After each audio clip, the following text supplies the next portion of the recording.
Ladies and gentlemen, let us all rise for the arrival of the Honorable Senate President and the Senators of the Republic of the Philippines.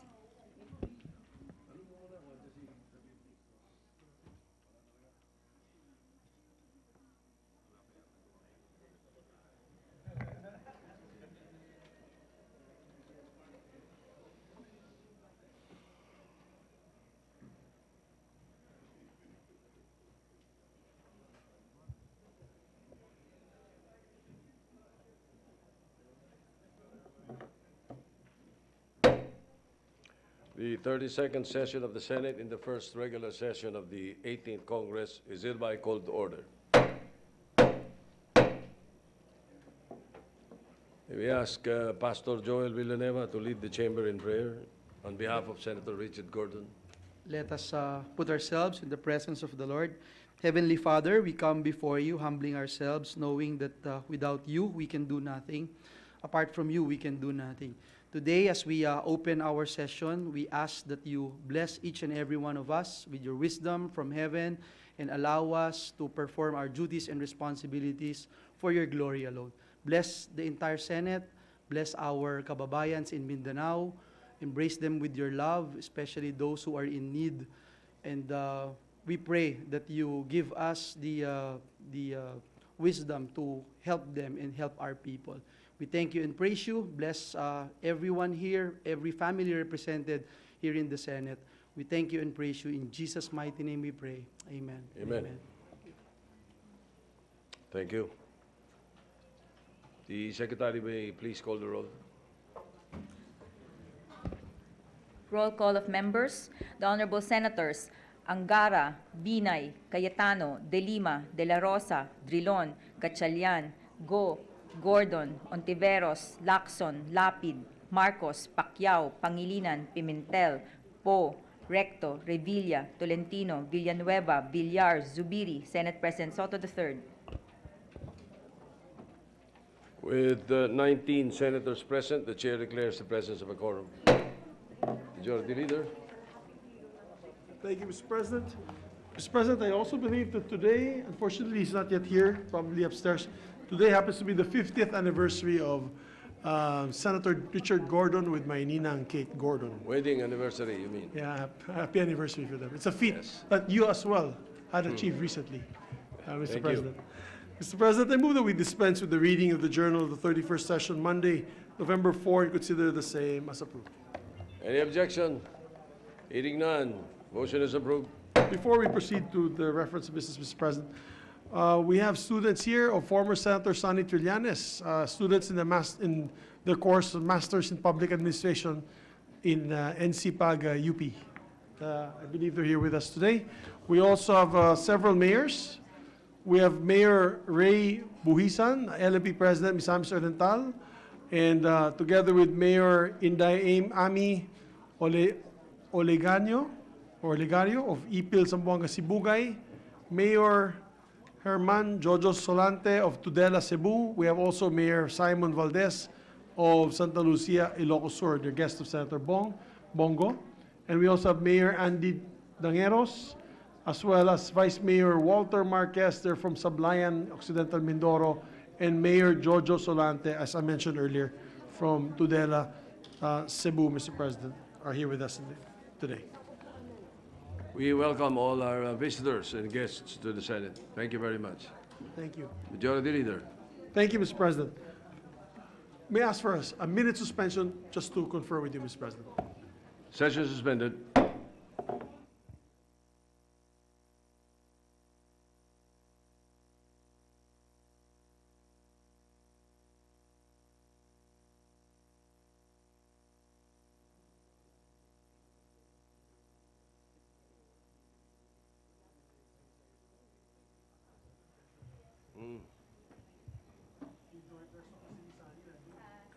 Yes.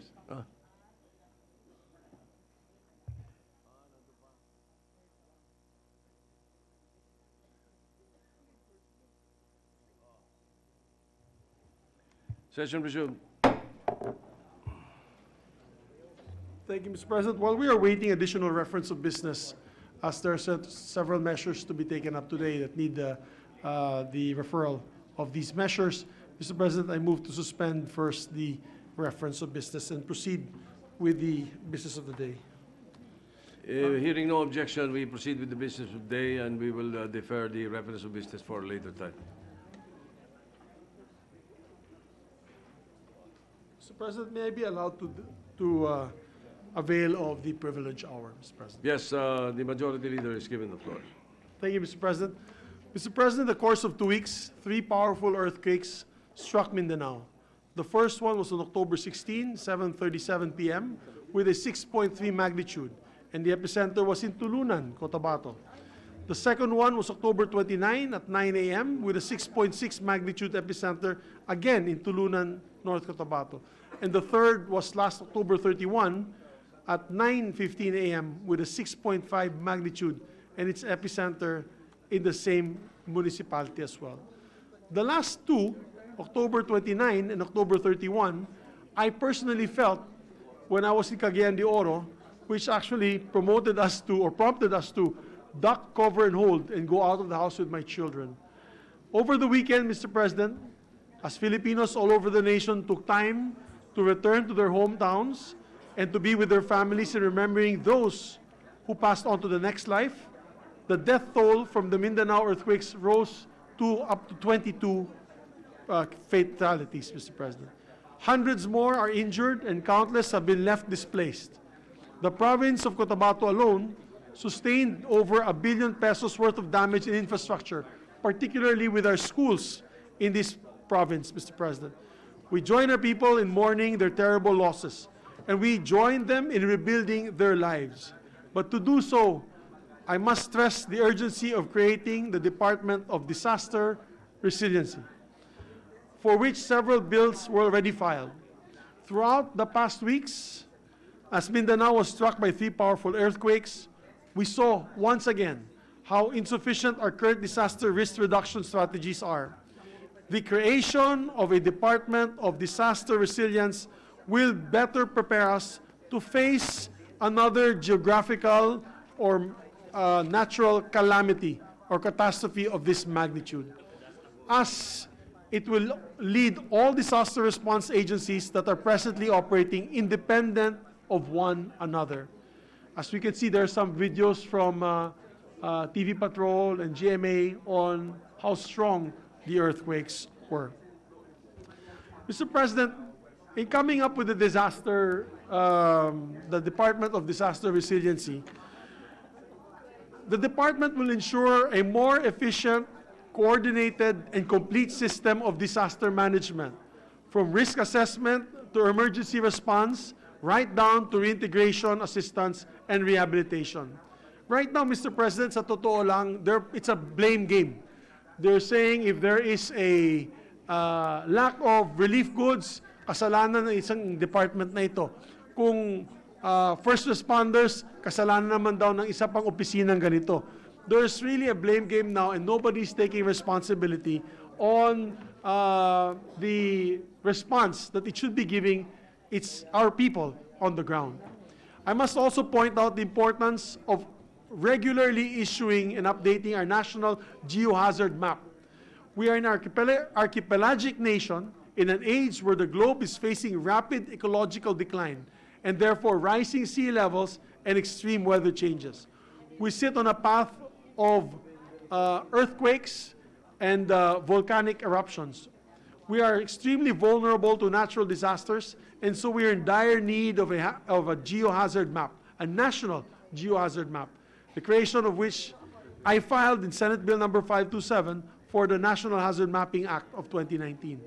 Having a national geohazard map will allow us to identify areas of high risk, helping us to pinpoint possibilities of occurrence, magnitude, and location of potential earthquakes and potential areas of concern. It will also identify areas vulnerable to the effects of volcanic activity, landslides, rock slides, rising sea levels, and other natural hazards. With a national geohazard map, property developers and individuals who plan to construct homes will have guidance regarding where to locate their buildings and structures. More so, the government will be guided properly in the construction of public schools, hospitals, evacuation centers, and other government institutions in safe zones.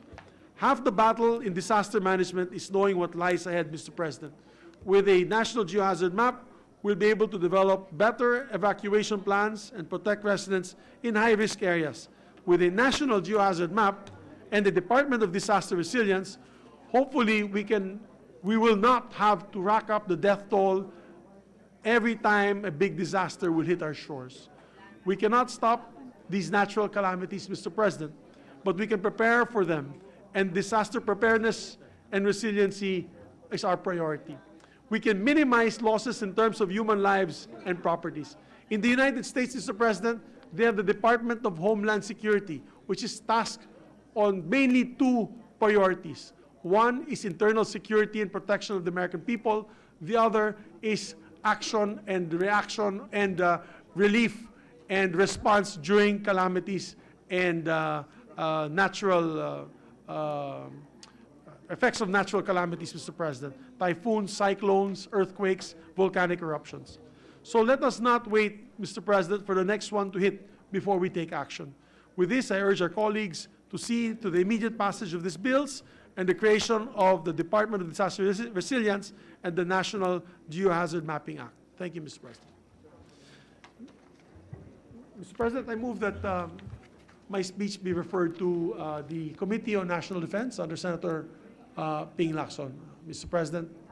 All right, any objection? Hearing none, the speech of the majority leader is hereby referred to the Committee on Defense. Mr. President, the reason why we referred the speech to the Committee on Defense because the bills on the Department of Disaster Resilience was actually referred to the Committee of Senator Ping Lacson, as the Department of Defense also is the host of the Office of Civil Defense, OCD, which handles natural calamities. And chair of the NRD. And the NDMMRC is under also the Office of, or the Department of National Defense. Mr. President, with that, we move to the next privileged speech. May we recognize Senator Francis Tol Tolentino to deliver a privileged speech and avail of the privilege hour, Mr. President. Senator Francis Tolentino is recognized. Mr. President, I join the majority leader in calling for the creation of a Department of Disaster Management. Today is just like any day for us, for most of us. We wake up with the roofs and ceilings intact and the rest of our feet on solid ground as we start the day.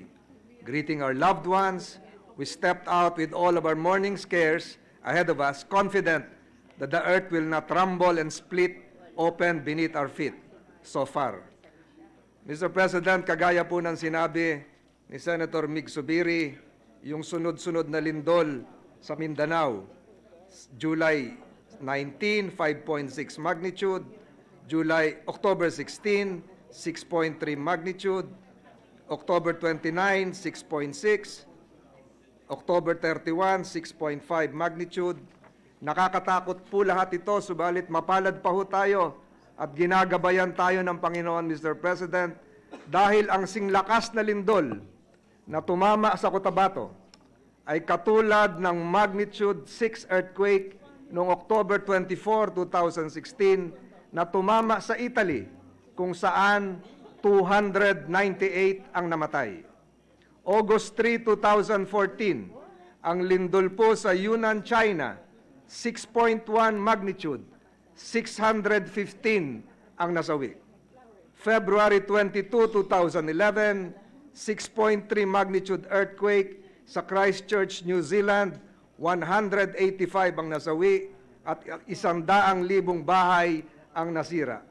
At noong May 27, 2016, sa Yogyakarta, Indonesia, 6.2 earthquake magnitude, 5,700 ang nasawi. Subalit, kailangang kumilos din po tayo. In the wake of the still developing natural calamity unfolding in Mindanao, I rise today in behalf of our countrymen therein who at this moment are still at the mercy of the elements and in dire need of basic amenities, something we cannot just ignore. But Mr. President, I disagree with the Department of National Defense Secretary Delfin Lorenzana, who is likewise the chair of the NDRIMC, who said that we are now facing a humanitarian crisis. A humanitarian crisis is defined as something which occurs when the human, physical, economic, or environmental damage from an event or series of events overwhelms a community's capacity to cope. Ngayon pong araw na ito, binawi na po ni Secretary Lorenzana yung kanyang statement tungkol po sa humanitarian crisis. I rise today to remind the Filipino people that as a country, we are most vulnerable to natural calamities. I rise today urging all of us that we must exert all efforts to address all these issues concerning calamities, and like the good majority floor leader, we must pass that Department of Disaster Management Bill. Ang dami pong nakapending ngayon, Mr. President. It is this humble representation's submission that the passage of the bill is very vital and must be fast-tracked. Senate Bill 211 was filed by this representation. Senate Bill number 39 was filed by Senator Francis Pangilinan. Senate Bill 124 was filed by Senator Grace Poe. Senate Bill 198 was filed by Senator Manny Pacquiao. Senate Bill 205 was filed by Senator Bongo. Senate Bill number 245 was filed by the good Senate President Vicente Soto III. Senate Bill 289 was filed by Senator Pia Cayetano, and Senate Bill 331 was filed by Senator Sani Angara. This humble representation likewise called for the amendment of the existing National Building Code, which is circa 1977. Noong pong pinatupad ang National Building Code, Mr. President, ang pinakamataas na building sa Metro Manila ay ang Philcomsen Building, 12 stories sa Ortigas. Ang pinakamataas na gusali po sa Makati ay ang Insular Bank of the Philippines na hindi tataas, lalagpas ng 8 palapag. At ang skyline po ng Metro Manila ay ang Escolta. Ang matataas na gusali po doon ay kasama yung Burke Building, kung saan nagkaroon ng opisina ang dating Senate President Arturo Tolentino, at ang isa pa hong isang mataas na gusali doon ay ang Madrigal Building na hindi po siguro tataas ng 6 na palapag. Subalit ngayon po, Mr. President, sa Metro Manila, meron po tayong 48 stories, Tectay Tower sa Ortigas. Meron pa ho tayong lalakihan at nagtatayugang building sa BGC. Kailangan po sigurong baguhin na ang National Building Code. Noong pong 2010, when the country shifted to a proactive disaster management approach with the passage of Republic Act 10121, nagsimula po ang NDRIMC. Among the primary functions of the Council is to provide a comprehensive, all-hazard, multi-agency approach and community-based approach to disaster management. But, Mr. President, there remains more to be done, given the large structure and composition of the NDRIMC. The NDRIMC, as of this date, has failed to formulate a post-disaster rehabilitation plan for several regions in the country. What we have now, Mr. President, is just a post-disaster plan for Metro Manila, for Region 4A, and for Region 3. We don't have a comprehensive regional disaster plan for Region 5, Region 6, Region 7, Region 8, Region 1, etc., Mr. President. I remember, Mr. President, and modesty aside, when I was Metro Manila Chairman, I conceptualized the Oplan Metro Yacal. The Oplan Metro Yacal will address a post-disaster scenario for the NCR region when a 7.2 earthquake will hit, God forbid, Metro Manila. Pakatapos po noon, Mr. President, wala na pong lumabas na bagong plano. Oplan Metro Yacal will still be utilized, will still be the guidepost if a 7.2 earthquake would hit Metro Manila. Sa kasulukuyang Dream Silo, Mr. President, meron din pong kakulangan na bigyan ng boses ang mga barangay. The law fails to give an active voice to the barangays when it comes to disaster planning. It further suffers from the regional training institutes which could have given the local government units the necessary training to equip them. It is hereby proposed, just like what the majority floor leader mentioned a while ago, that the new Department of Disaster Management be created to serve as the lead agency for all disasters and rehabilitation management programs, policies, and activities in the country. Among its tasks will be an immediate or quick rehabilitation of affected areas. Post-disaster rehabilitation, recovery, and reconstruction are major challenges which should be faced. Post-disaster physical infrastructure and socio-economic systems need to be redesigned to adequately withstand the very real possibility of another mega disaster. Mr. President, in our current setup, there is a lack of a standard or protocol when it comes to rehabilitation. It is still very vivid, Mr. President, after that Kidapawan earthquake. The very mayor of Kidapawan is asking for guidance on what to do next. The current law only mentions emergency rehabilitation projects to lessen the impact of disasters and the facilitation, quote-unquote, of resumption of normal social and economic activities. However, this leaves more to be desired since rehabilitation, to borrow the words from the same law, is defined as the measures that ensure the ability of affected communities to restore their normal level of functions. Yung nakikita po natin, Mr. President, doon sa mga karsada sa Makilala, na nagsasabing humihingi po ng tulong yung ating mga kababayan dahil kulang na daw po sa pagkain, kulang na daw po sa tubig. Hindi po totoo yun.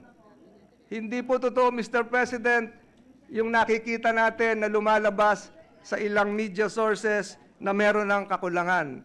Ang mali po doon, Mr. President, sa akin po nakita at sa report ni Governor Lala Talino ay proper coordination.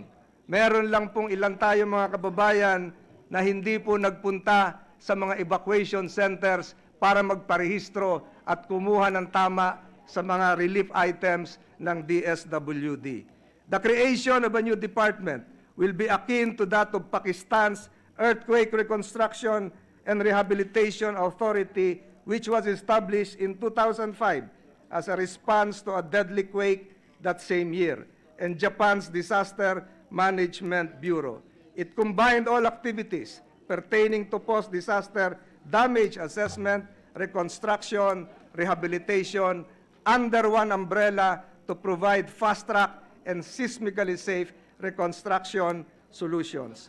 To my second point, Mr. President, in amending the National Building Code, the sample representation seeks to reduce and manage the hazards and exposures from calamities and vulnerabilities of communities. By amending the National Building Code, we will finally put to rest the antiquated provisions therein. For instance, Mr. President, in Section 213 of the National Building Code, pag may nagkamali po, ang kanyang fine ay 2,000 pesos lang, kahit gumuho ang isang matayog na gusali. It is high time that the penalties of the National Building Code be increased and the enforcement of the penal provisions be made more stringent. To my third and last point, these amendments are needed so that we can, in the end, build resilient and sustainable communities. At this juncture, Mr. President, to enable the communities to quickly respond to such calamities, this humble representation hereby proposes that a ready and able body of professionals be equipped to be called upon to render aid in emergency situations. The bill entitled Civil Conscription Act, which I filed yesterday, will require the mandatory service of professionals such as doctors, nurses, and engineers in the aftermath of calamities and disasters. We must go beyond the duck, cover, and hold culture. We should not just focus on the immediate rescue operations, but give priority to the rehabilitation of a community following a calamity. Mr. President, kagaya po ni Senator Bongo, nandun po siya kahapon. Kagaya po ni Senator Bong Revilla, nandun din siya ngayon. Ako po ay nandun din nung nakaraang araw sa Magsaysay, Davao del Sur, nung nagkaroon po ng aftershock bandang alas 8:19 ng umaga. Meron po akong video, Mr. President.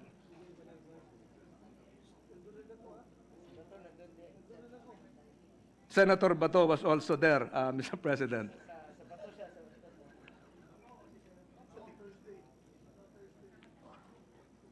So makikita po natin sa video, Mr. President, maayos naman po ang distribution ng mga relief items. Maayos naman po ang sitwasyon at wala talagang humanitarian crisis pa sa mga affected areas sa Kidapawan, sa Tulunan, sa Makilala, at sa Magsaysay at marami pang areas. As we stand in solidarity with our brethren from Mindanao who right now are reeling from a series of tragedies still unfolding, let this serve as a wake-up call. We are in the end at the mercy of calamities, may it be natural or man-made. I ask for your support. Let us pass that Department of Disaster Management Bill. Maraming salamat po, Mr. President. Thank you, Mr. President. Mr. President, I move that we refer the speech of the gentleman from Cavite to the Committee on National Defense under Senator Ping, so that it can be taken up. Hearing no objection, so referred.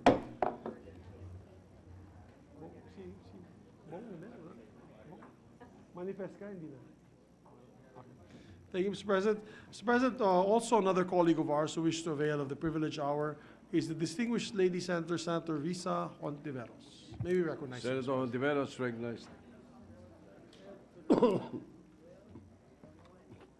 Thank you, Mr. President. Ang presyo ng gamot hindi maabot. Mr. President, we are facing the worst threats to public health in over a decade. Ang dengue lumalala since 2012. From January to August 31 this year, an estimated 1,100 people have died of dengue in the Philippines, with almost half being children between 5 and 9 years of age. Sa measles, may 550% increase in 2019 kumpara sa 2018. At matapos ang matagal na panahon na tayo ay polio-free, nanumbalik ang polio. At isa sa pinaka-vulnerableng area ay ang Bangsamoro Autonomous Region. Palala pa din ng palala ang problema ng teenage pregnancy at tayo pa din ang #1 sa pagtaas ng HIV/AIDS. We have made significant inroads, Mr. President, at mahalaga ang pagpasa natin ng Universal Healthcare Law para harapin ang mga hamon na ito. Ngunit, mayroon isang partikular na issue na maaaring burahin ang mga ganansya sa universal health. I rise before this body to call on government to address an issue that, if left unchecked, threatens to undermine all the effort, including our effort in the legislature, to achieve universal health care for all Filipinos. Ano ang problema? Ang presyo ng gamot hindi maabot. Mr. President, the latest Philippine national health accounts show that 41% of all healthcare spending in the Philippines is on pharmaceutical products or drugs and medicines. This is significant, Mr. President, because the share of pharmaceutical spending in the total health expenditure in other countries ranges from 19.7% in high-income countries to 30.4% in low-income countries. Bakit mas malaki ang nakakain sa healthcare expenditure ng pharmaceutical drugs sa Pilipinas kumpara sa ibang bansa? Hindi kaya dahil the prices of pharmaceutical drugs here are absurdly high compared to other countries? Isa pa pong punto, pharmaceutical spending accounts for half of out-of-pocket health expenses of Filipinos. Ibig sabihin, sa 100 pesos na ginagastos ng isang Pilipino, 50 pesos ang napupunta sa gamot lang. Samantalang sa buong mundo, ang average ng gamot as percentage of out-of-pocket health expenditures ay 32% lang. The data is clear and alarming.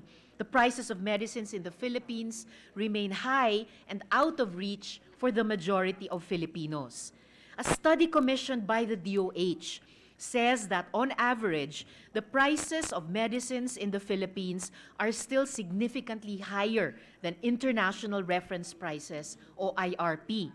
In the public sector, medicine prices are up to 4 times higher than IRP, while in the private sector, they can go up to 22 times higher.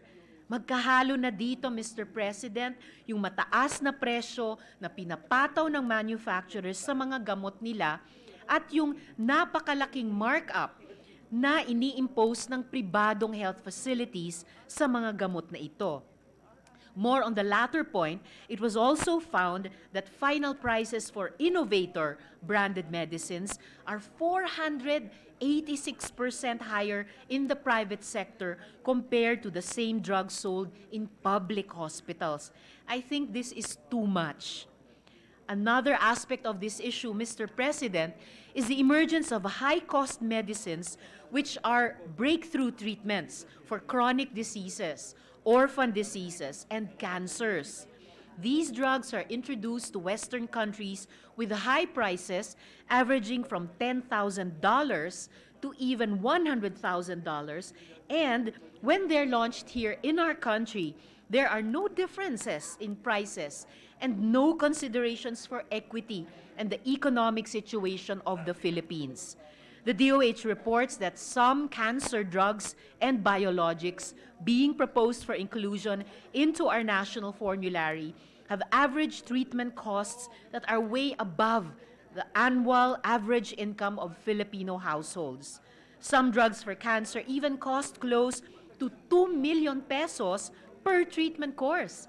Kapag ganito kamahal ang gamot mo, wala na talagang pag-asang gumaling yung may sakit kasi bihira lang ang may kayang magbayad nito. Out-of-pocket expenditure is an important barrier to health services.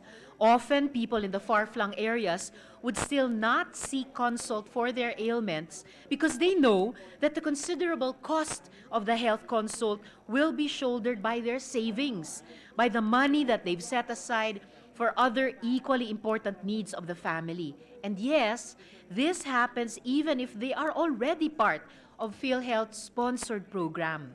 A study by the health experts from the University of the Philippines showed that the poor and marginalized Filipinos are being crowded out by those in the higher income segments in accessing health services, even in public hospitals and health facilities. Even middle class and upper middle class households are affected by out-of-pocket expenditure. We've heard countless stories of families living in relative comfort suffer impoverishment when a member of the family gets ill with catastrophic diseases like cancer, heart attack, or stroke. All of the family's finances are channeled to finance these healthcare needs. Sometimes it gets to a point where they have to sell property or dip into their savings just to cover the cost of healthcare. Something must be done about this, Mr. President. Masasayang lang ang UHC law if this is not addressed. All the funds that will be channeled for the implementation of this law will not make a dent in providing financial risk protection for our countrymen and women because of the high cost of medicines. Lahat ng dagdag pondo will just be eaten up by these companies as they try to maximize profits by keeping their prices high. Republic Act 9502, or the Cheaper Medicines Law, a landmark piece of legislation which I'm proud to have co-authored as a representative of the party list Akbayan in 2008, provided the framework and mechanisms to ensure universal access to quality and affordable medicines. It built on the Generics Act of 1988 through the promotion of effective market competition and strengthening of the local pharmaceutical industry as means to pursue this noble objective. Over the past decade, we've seen how the law worked, as reports from the DOH showed the increasing in the market share of volume and value of generic drugs in our country. Competition has improved, but it's not a vibrant one, as we would want it to be, considering that only 11 companies, 10 of which are multinational companies, account for more than 50% of the total pharmaceutical market. This is explained by the domination of branded generics, or generics products marketed with unique or trade names which afford them some differentiation with the other generic drugs and allows them to secure premium pricing. The market share of true low-cost generics account for only 2% of value and only 4% of volume sales, indicating their low availability and penetration in hospitals and drug retail outlets. Pero may solusyon, Mr. President. Ang mga sakit gaya ng cancer na mabilis at malawakan ang pagkalat, kailangan din ng mabilis at malawakang tugon at solusyon. Fortunately, Mr. President, RA 9502 provided the government other instruments to address the issue of high drug prices in the country. I'm specifically referring to the power to directly regulate prices of drugs and medicines in the country. 2 years after we passed the Cheaper Medicines Law, the government used this power and set maximum drug retail prices, or MDRP, of 5 drugs, immediately slashing their prices by 50%. This was done after several discussions with different stakeholders and after dialogue with the pharmaceutical industry. The list of drugs under price control would have been longer if not for the DOH's acceptance of industry's offer to voluntarily reduce prices, albeit at a lower rate. Isang dekada na ang nakalilipas mula nang huli nating nagamit ang mandatong ito. Panahon na para muling ipatupad ito. Sa tindi ng krisis sa pambansang kalusugan na ating dinadanas, kailangang mabilis, malawakan at mapagkalinga ang ating tugon at solusyon. For the past 2 years, I've been asking the DOH about the imposition of the MDRP during budget hearings and oversight committee hearings. Time pa ni Sec. Pauline Ubial, Mr. President, when I first asked this. Now, I believe that we have an answer. After months of policy and evidence review, and after consultations and deliberations with experts and stakeholders, the DOH is ready to push the button on price control. I understand that I've already submitted a list of 120 drugs and medicines to the Office of the President. These are drugs for a variety of conditions: asthma, hypertension, heart diseases, diabetes, different types of cancers, which are among the top causes of mortality or morbidity in the country. I fully support this effort of the Department of Health, as this is long overdue. I also call on the President, who is given the authority under the law to impose the MDRP, to act on these recommendations immediately. Huwag na po tayong magpatumpik-tumpik pa. Magandang pamasko ito, Mr. President, sa mga Pilipinong nahihirapan na sa mataas na presyo ng lahat ng bilihin. This is a welcome reprieve for them. Pero alam natin na mayroon ding pumipigil. I understand also that Big Pharma is moving heaven and earth to prevent these sets of price cuts from happening. They are again offering voluntary price reduction, ngunit hindi ito sapat at ito'y kulang na kulang pa din. Kung kaya naman pala magbaba ng presyo ang industry, bakit kailangan humantong pa sa sitwasyon na sinisita na sila ng gobyerno bago sila umaksyon? They had several years to do it. So why are voluntary price reductions only coming out again now? Incidentally, the Philippines is not alone in the world in looking at price control as a cost containment measure. Multinational pharmaceutical companies around the world are coming under increasing scrutiny from their governments to explain and account for the exorbitantly high prices they set for their medicines. The United States, Canada, the Netherlands, and Malaysia have all conducted hearings on this issue and are all planning to institute new policies to address high drug prices. It's high time that we do too. Ilan pa ba ang mga Pilipinong dapat magkasakit at mamatay bago ibaba ang presyo ng gamot sa mga sakit na may lunas naman? Kailangan bang mabaon sa hirap ang pamilyang Pilipino sa tuwing may sako ng dumadating? Mura, agaran, epektibong lunas at gamot ang kailangan. Mas mahalaga ang kalusugan ng mamamayan kaysa sa tubo o kita ng iilan. Marami pong salamat, Mr. President. Majority Leader.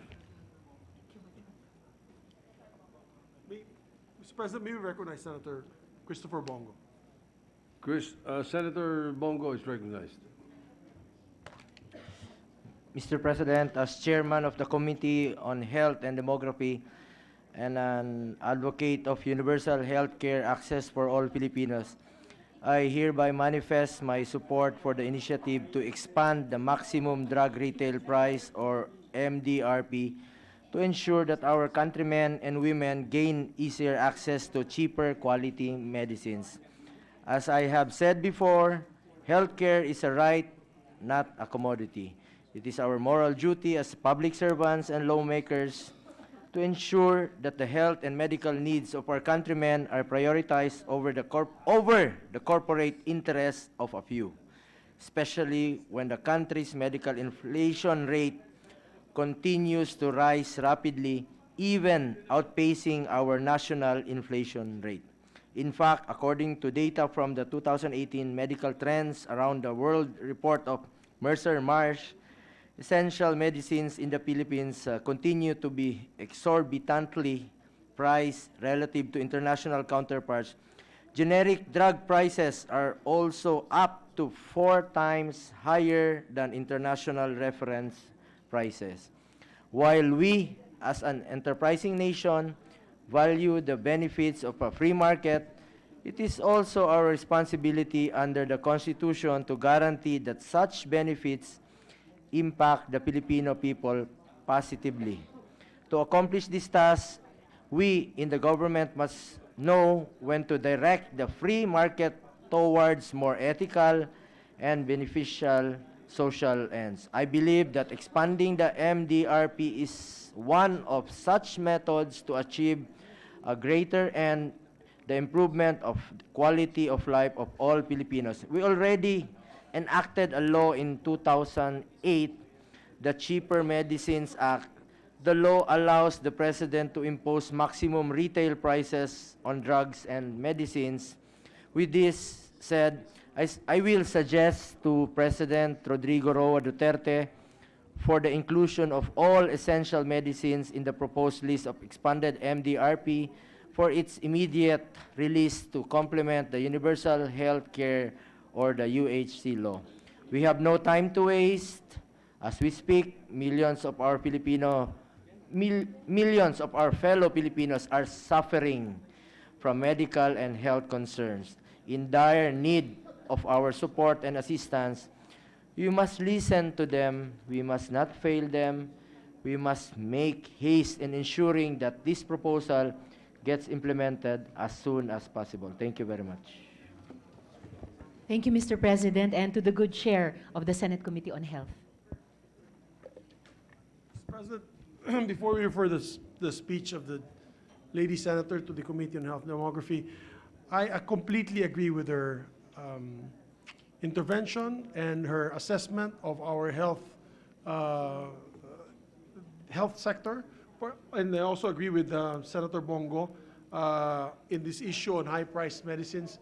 As a matter of fact, Mr. President, that's absolutely correct that the prices of medicines in this country are quadruple the prices in other countries.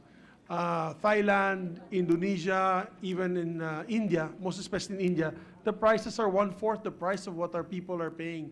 It makes no sense, Mr. President. Not only does it makes no sense, it is immoral at the very least, Mr. President.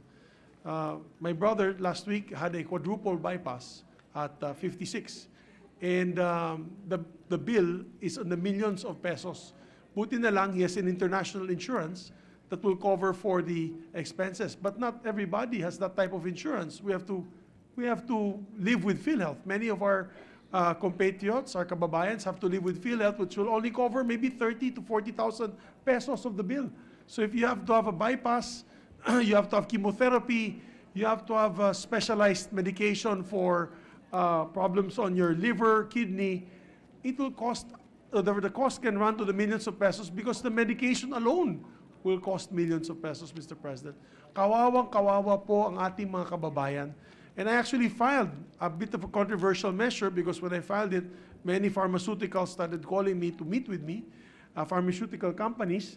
And this is the Drugs Medicine Price Regulatory Board. This is the creation of the Price Regulatory Board for Drugs and Medicines, which was supposed to be an accompaniment to the Cheaper Medicines Act. The Cheaper Medicines Act had this particular section, Mr. President, but it was removed from that measure. And so the problem now is who's monitoring the prices of these drugs and medicines, Mr. President.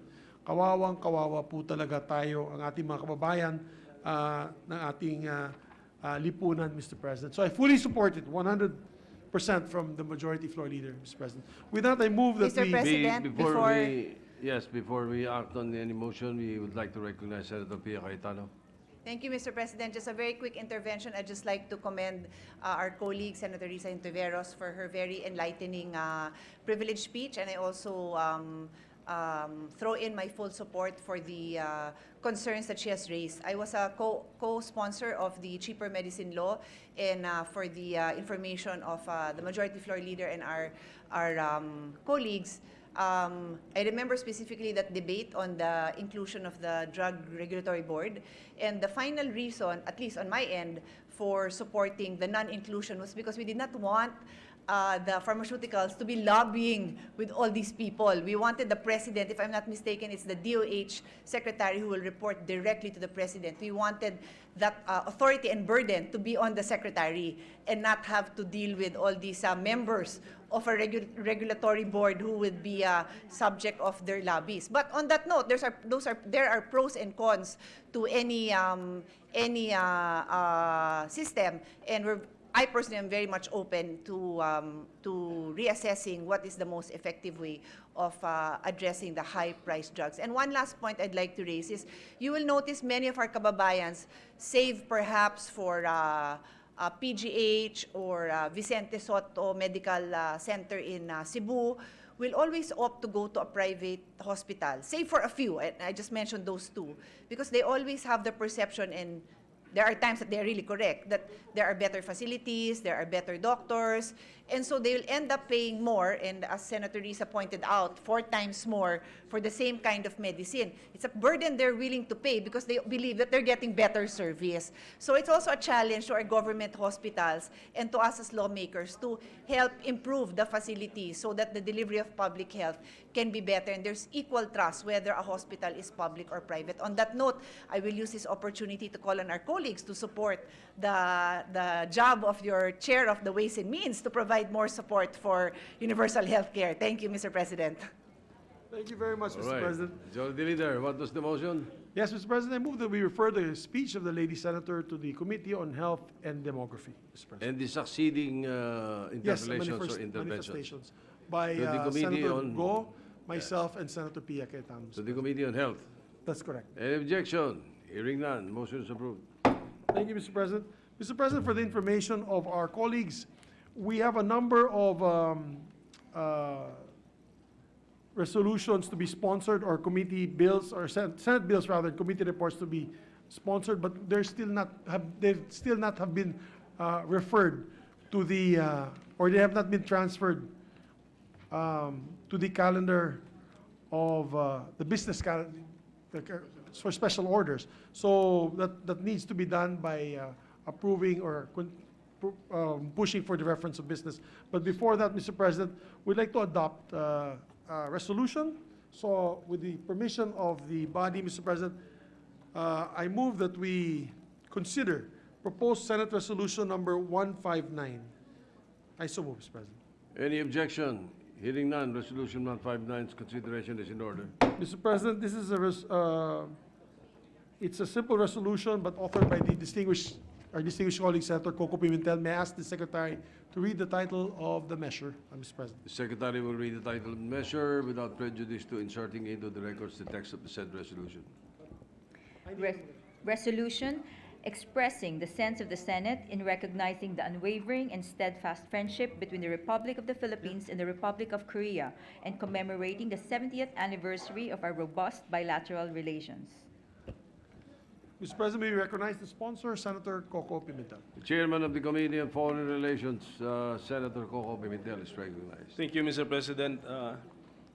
As stated by the Majority Leader, this is a simple, self-explanatory resolution which really expresses our sense that the Senate recognizes the steadfast and unwavering friendship between the Republic of the Philippines and the Republic of Korea, because 2019 is the 70th year of the establishment of our bilateral diplomatic relations. And then I think it is also a good time for us to pass this resolution this month, early this month of November, because the President is scheduled to be in the Republic of Korea late November for the ASEAN Republic of Korea Commemorative Summit. So it is also timely that we pass this resolution just in time for the President's visit. So that is it, Mr. President. We are emphasizing and highlighting and focusing on the importance of the bilateral relations between the Republic of the Philippines and the Republic of Korea. So thank you very much. Thank you, Mr. President. With that, Mr. President, there being no member registered to interpolate, the measure move to close the period of interpolation. Hearing no objection, period of interpolation is closed. Mr. President, there being no amendments as well, we move to close the period of amendments. Hearing no objection, period of amendments is closed. Mr. President, I move to approve and adopt. Before we do that, Mr. President, with the permission of the author, may we make all members of the Senate as co-sponsors of Yes. the measure? With If the it's concurrence of the principal persons, author and co-sponsors. sponsor, yes, we place that on record. Thank you, Mr. President. With that, we move to adopt proposed Senate Resolution number 159. Any objection? Hearing none. Senate Resolution 159 is approved. Thank you, Mr. President. With that, move for the reference of business, Mr. President. Proceed with the Secretary will reference. proceed with the reference of business.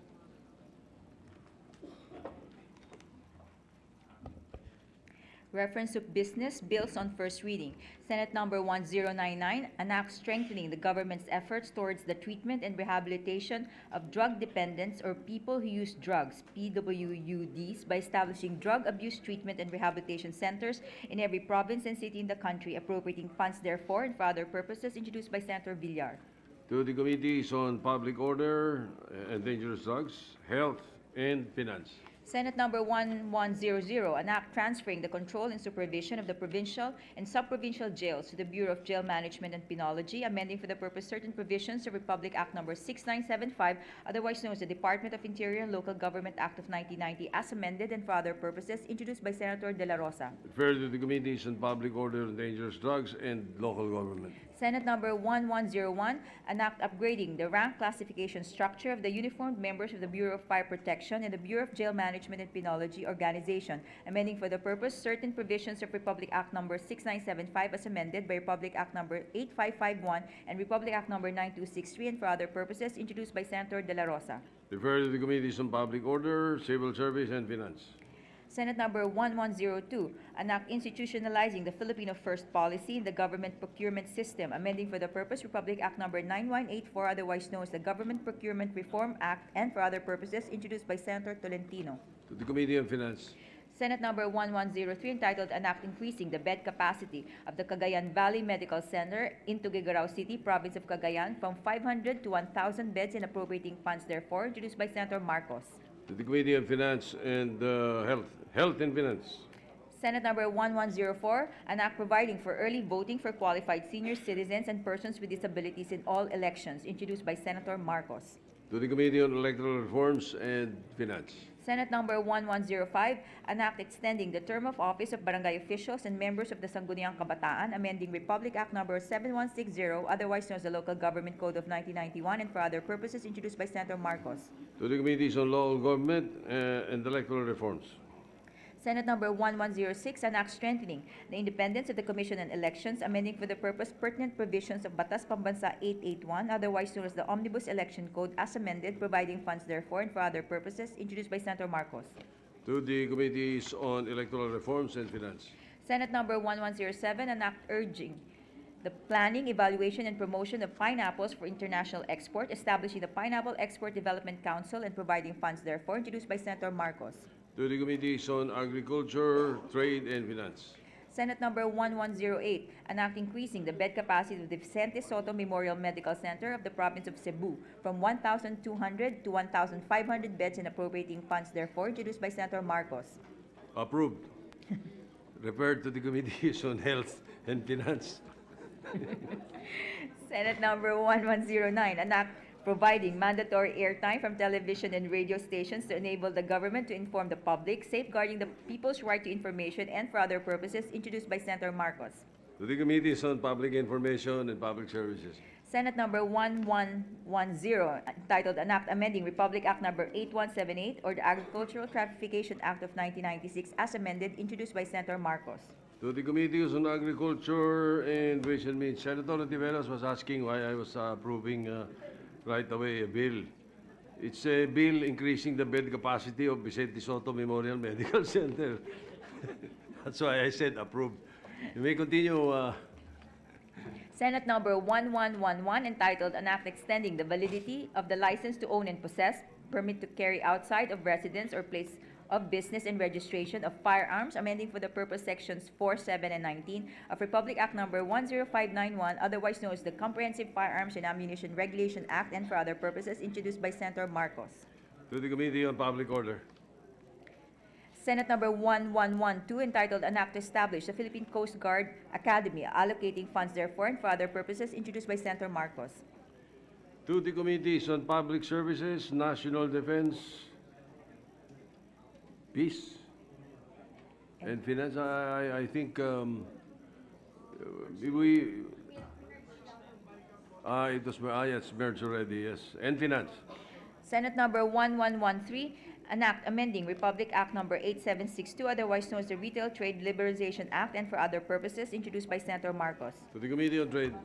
Senate Number 1115, titled An Act Providing for the Summary Titling of Real Properties Used as Public School Sites, introduced by Senator Revilla Jr. To the Committees on Justice, Basic Education, Ways and Means, and Finance. Senate Number 1116, an act granting civil service eligibility to government employees under certain conditions whose status of appointment is either casual or contractual and who have continuously rendered a total of 10 years of efficient service, introduced by Senator Revilla Jr. To the Committee on Civil Service. Senate Number 1117, an act providing for the scholarship to children and dependents of farmers and for other purposes, introduced by Senator Revilla Jr. to the Committees on Agriculture, Basic Education, and Finance. Senate Number 1118, an act establishing a comprehensive and integrated national policy and program guidelines for the operation and maintenance of dormitories and boarding houses, providing penalties therefore and for other purposes, introduced by Senator Revilla Jr. To the Committees on Urban Planning and Local Government. Senate Number 1119, an act regulating the operation and maintenance of internet cafes, video and computer game shops, and other establishments providing computer services within the vicinity of schools, public playgrounds, daycare facilities, and churches, and for other purposes, introduced by Senator Revilla Jr. To the Committees on Trade and Local Government. Senate Number 1120, an act mandating all public and private medical institutions and hospitals to provide for motorcycle medical emergency first responders, introduced by Senator Revilla Jr. To the Committees on Health and Finance. Senate Number 1121, an act providing for the mandatory inclusion of anti-obesity program, education program, and exercise, including play and traditional games in the preschool, elementary, and high school curricula, both in public and private schools and educational institutions, and for other purposes, introduced by Senator Revilla Jr. To the Committees on Basic Education and Health. Senate Number 1123, an act providing for a 5-day special emergency leave for all workers in the public and private sector directly affected by natural calamities or disasters. To the Committees on Labor and Civil Service.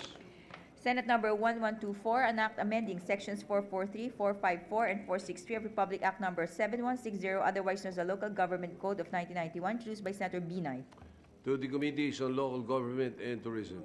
Resolutions. PS Resolution Number 160, entitled Resolution Congratulating and Commending the Philippine National Diving Team, who won 3 gold medals, held last September 24, 2019 to October 2, 2019 in Bengaluru, India, introduced by Senator Lapid.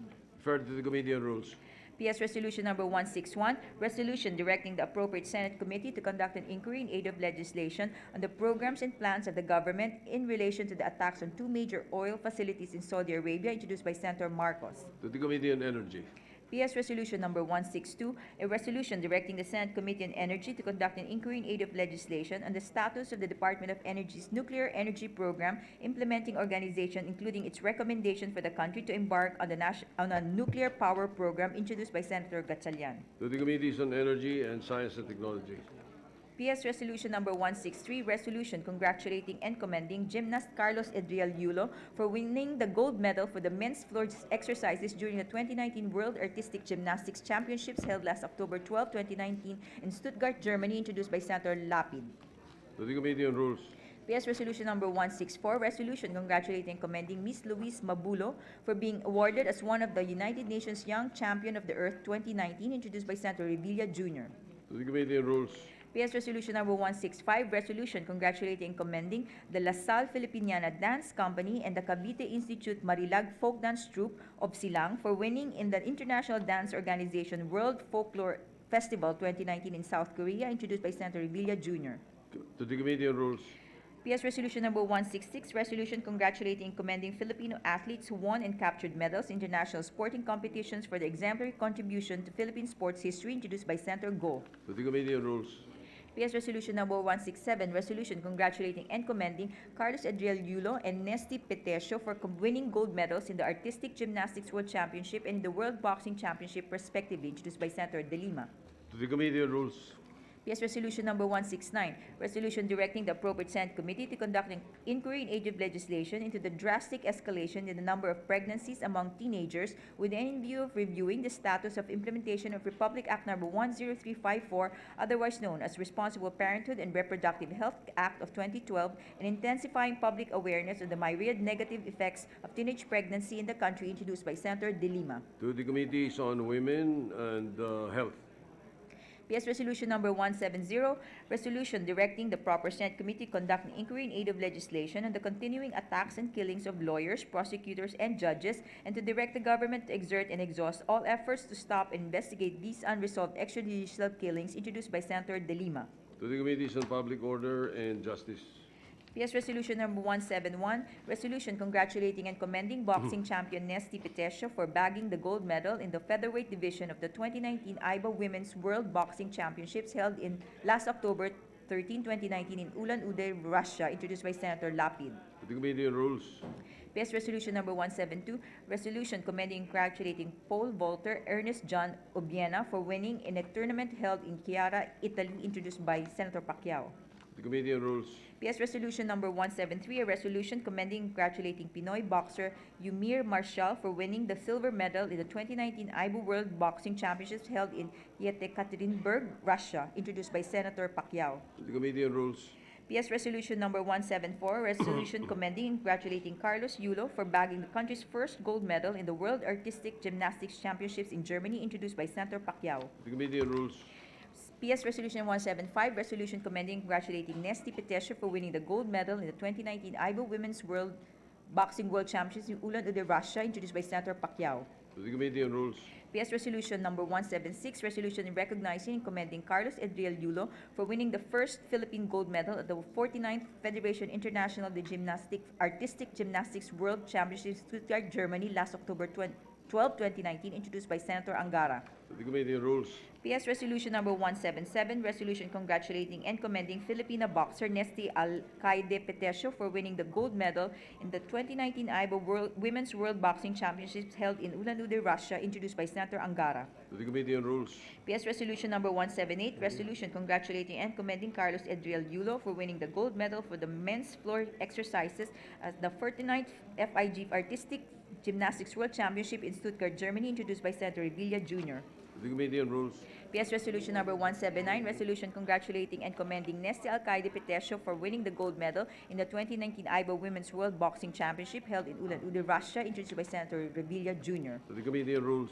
PS Resolution number 180, resolution recognizing and congratulating Carlos Edriel Yulo for bagging the gold medal at the 2019 World Artistic Gymnastics Championship, introduced by Senator Villanueva.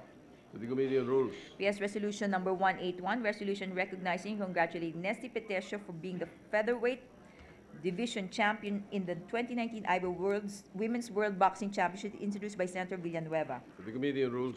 Committee report number 15, prepared and submitted by the Committee on Public Services on Senate number 1122 with Senators Recto, Revilla Jr., De La Rosa, and Poe as authors thereof, entitled, an act designating the third Sunday of November every year as the National Day of Remembrance for road crash victims, survivors, and their families, recommending its approval in substitution of Senate Bill numbers 605, 10818, 1035, 1069, taking into consideration House number 4611, sponsor Senator Poe. To the calendar for ordinary business. There is an additional reference of business. Additional reference of business, bills on first reading, Senate number 1125, titled An Act Creating the National Resiliency and Disaster Management Authority, prescribing its powers and functions, appropriating funds therefore and for other purposes, introduced by Senator Marcos. Refer to the Committees on National Defense and Civil Service and Ways and Means and Finance. Senate number 1126, an act expanding the PhilHealth outpatient coverage on dialysis and renal replacement therapy and for other purposes, introduced by Senator Marcos. To the Committees on Health and Finance. Senate number 1127, an act establishing the Coconut Trust Fund, providing its management and utilization, reconstituting the Philippine Coconut Authority and for other purposes, introduced by Senator Marcos. To the Committees on Agriculture, Agrarian Reform and Finance. Senate number 1128, an act recognizing the indigenous cultural communities and indigenous peoples community conserved territories and areas, establishing for the purpose the National ICCA Registry and appropriating funds therefore, introduced by Senator Ontiveros. To the Committees on Cultural Communities and Finance. Senate number 1129, an act providing for mandatory civil conscription for disaster and humanitarian service, introduced by Senator Tolentino. To the Committee on National Defense and Security and Peace. Senate number 1130, an act providing for full tuition subsidy to medical students enrolled in state universities and colleges, amending for the purpose Republic Act number 10931, otherwise known as the Universal Access to Quality Tertiary Education Act, and appropriating funds therefore, introduced by Senator Recto. To the Committees on Higher Education, Health and Finance. Senate number 1131, an act creating higher level teaching positions of public school teachers and providing funds therefore, introduced by Senator Recto. To the Committees on Civil Service, Basic Education and Finance. Senate number 1132, an act requiring all public hospitals to prepare and implement a hospital site development plan for the optimum utilization of its resources in delivering health services, introduced by Senator Recto. To the Committees on Health, Public Works and Finance. Senate Number 1133, an act creating one regional heart center in each of the administrative regions in the Philippines, providing funds therefore and for other purposes, introduced by Senator Recto. To the Committees on Health and Finance. Senate Number 1134, an act creating one regional kidney and transplant institute in each of the administrative regions in the Philippines, providing funds therefore and for other purposes, introduced by Senator Recto. To the Committees on Health and Finance. Senate Number 1135, an act creating one regional lung center in each of the administrative regions in the Philippines, providing funds therefore and for other purposes, introduced by Senator Recto. To the Committees on Health and Finance. Senate Number 1136, an act increasing the salary of civilian government personnel and for other purposes, introduced by Senator Villanueva. To the Committees on Civil Service and Finance. Senate Number 1137, an act creating the Department of Water Resources Management, defining its powers and functions and appropriating funds therefore and for other purposes, introduced by Senator De La Rosa. To the Committees on Public Services, Civil Service, and Finance. Senate Number 1138, titled An Act Strengthening Local Government Participation in Agriculture Development by Institutionalizing a 10% budgetary allocation for the Internal Revenue Allotment for the implementation of programs, activities, and services for agriculture and fisheries, and amending for the purpose Section 17, 106, 107, 110, 287, 443, 454, 482A, and 511A of Republic Act 7160, otherwise known as the Local Government Code, and for other purposes, introduced by Senator Villar. To the Committees on Local Government, Agriculture, and Finance. Senate Number 1139, an act creating the Department of Disaster Resilience, defining its powers and functions and appropriating funds therefore, introduced by Senator Zubiri. To the Committees on National Defense, Ways and Means, and Finance. Resolutions. PS Resolution Number 182, resolution directing the appropriate Senate committee to investigate any native legislation, the Bangon Marawi Comprehensive Rehabilitation and Recovery Plan, its actual implementation, and the utilization of the corresponding fund therefore, introduced by Senator Marcos. Referred to the Senate Special Committee on Marawi City Rehabilitation. PS Resolution Number 183, resolution directing the appropriate Senate committee to conduct an inquiry in aid of legislation on the status of the implementation of the Juvenile Justice and Welfare Act and other legislation relative to the protection and promotion of the rights and welfare of children, introduced by Senator Marcos. To the Committees on Justice and Women. PS Resolution 184, resolution urging the Department of Public Works and Highways and all local government units to conduct an immediate audit and review of existing buildings and structures, thereby ensuring compliance with the standards set by the National Building Code on structural safety and integrity so as to protect the people against avoidable damages to property and loss of lives, introduced by Senator Revilla Jr. To the Committees on Public Works and Local Government. PS Resolution Number 185, resolution congratulating Mr. Wesley Saw for attaining the top spot in the 2019 inaugural World Fisher Random Chess Championship held at the Heine Onstad Art Center in Norway, introduced by Senator Revilla Jr. To the Committee on Rules. PS Resolution Number 187, resolution directing the appropriate Senate committee to conduct an inquiry in aid of legislation on the Safe Philippines project with the end in view of mitigating potential risks to national security or public interest arising from foreign-assisted projects contracted by the Philippine government, introduced by Senator Recto. To the Committee on National Defense. PS Resolution Number 188, resolution directing the appropriate Senate committee to conduct an inquiry in aid of legislation on the proliferation of artificial intelligence synthesized audiovisual materials, otherwise known as deepfakes, with the end in view of strengthening government mechanisms to implement cybercrime and data privacy laws, safeguarding the privacy, information, and identity of all Filipinos, and protecting the integrity of Philippine social, political, economic, and financial institutions, introduced by Senator Recto. To the Committee on Science, Technology, and Justice and Human Rights. PS Resolution Number 189, resolution commending and congratulating Marjeline Didal for winning the gold medal in 2 skateboarding events held in California, USA, introduced by Senator Pacquiao. To the Committee on Rules. PS Resolution Number 190, resolution commending and congratulating Carlos Edriel Yulo for winning the gold medal in the 2019 World Artistic Gymnastic Championships held in Stuttgart, Germany, introduced by Senator Go. The Committee on Rules. PS Resolution Number 191, resolution commending and congratulating Filipino boxer Yumir Felix Marcial for winning the silver medal in the 2019 Iowa World Boxing Championships held in Ekaterinburg, Russia, introduced by Senator Go. To the Committee on Rules. PS Resolution Number 192, resolution congratulating and commending Filipino boxer Nesty Petesio for capturing the gold medal in the 2019 Iowa Women's World Boxing Championships held in Ulan-Ude, Russia, introduced by Senator Go. To the Committee on Rules.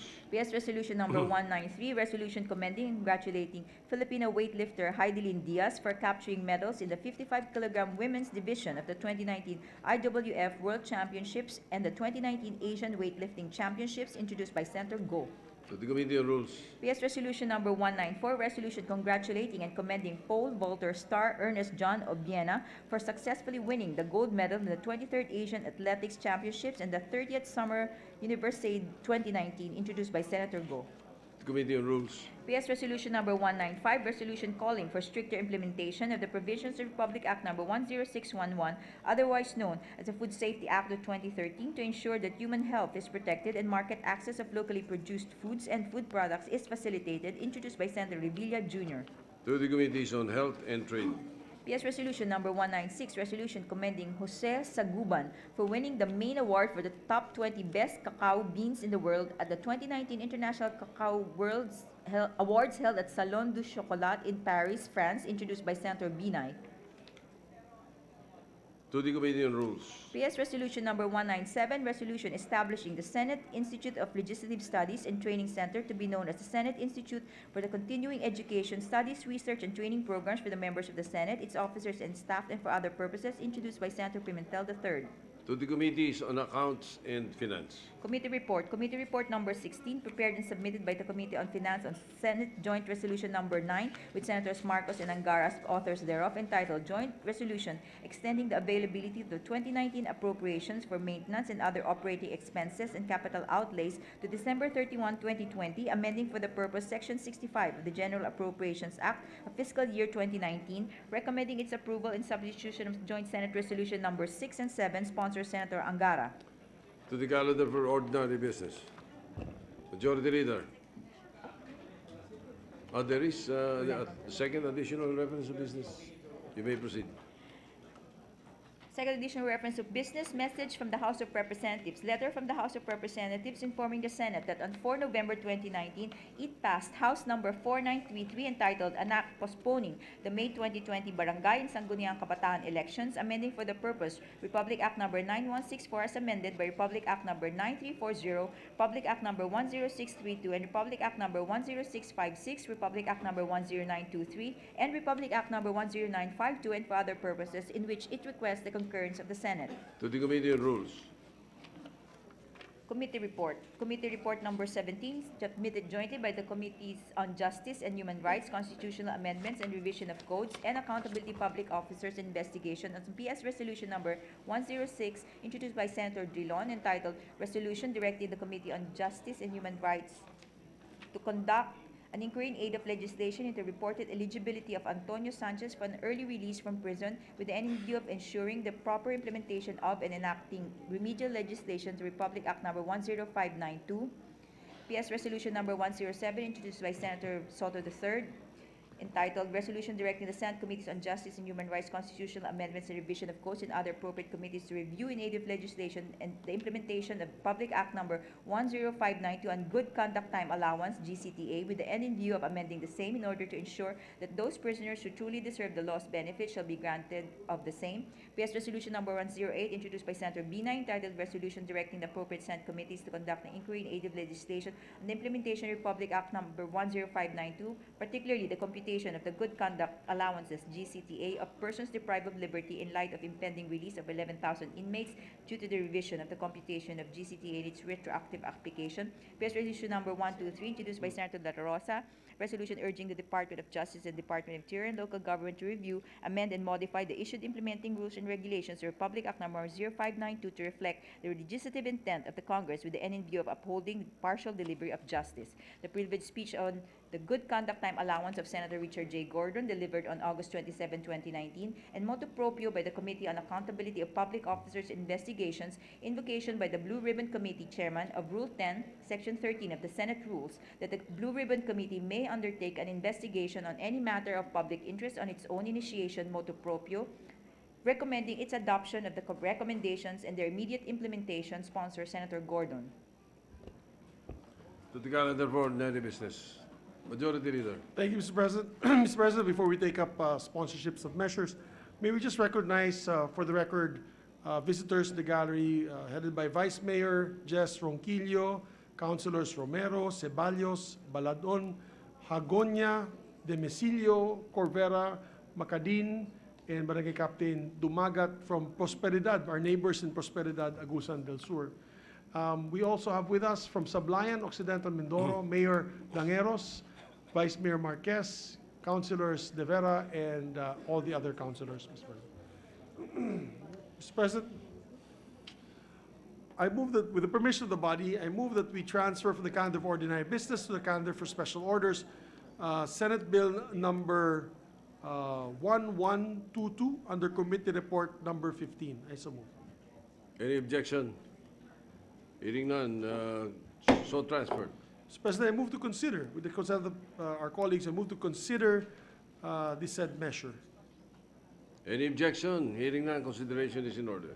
May we ask the Secretary, Mr. President, to read the title of the measure? The Secretary will read the title of the measure. An act designating the third Sunday of November every year as the National Day of Remembrance for road crash victims, survivors, and their families. Mr. President, may we recognize the sponsor, Senator Grace Poe. Senator Grace Poe is recognized. Mr. President, distinguished colleagues, good afternoon.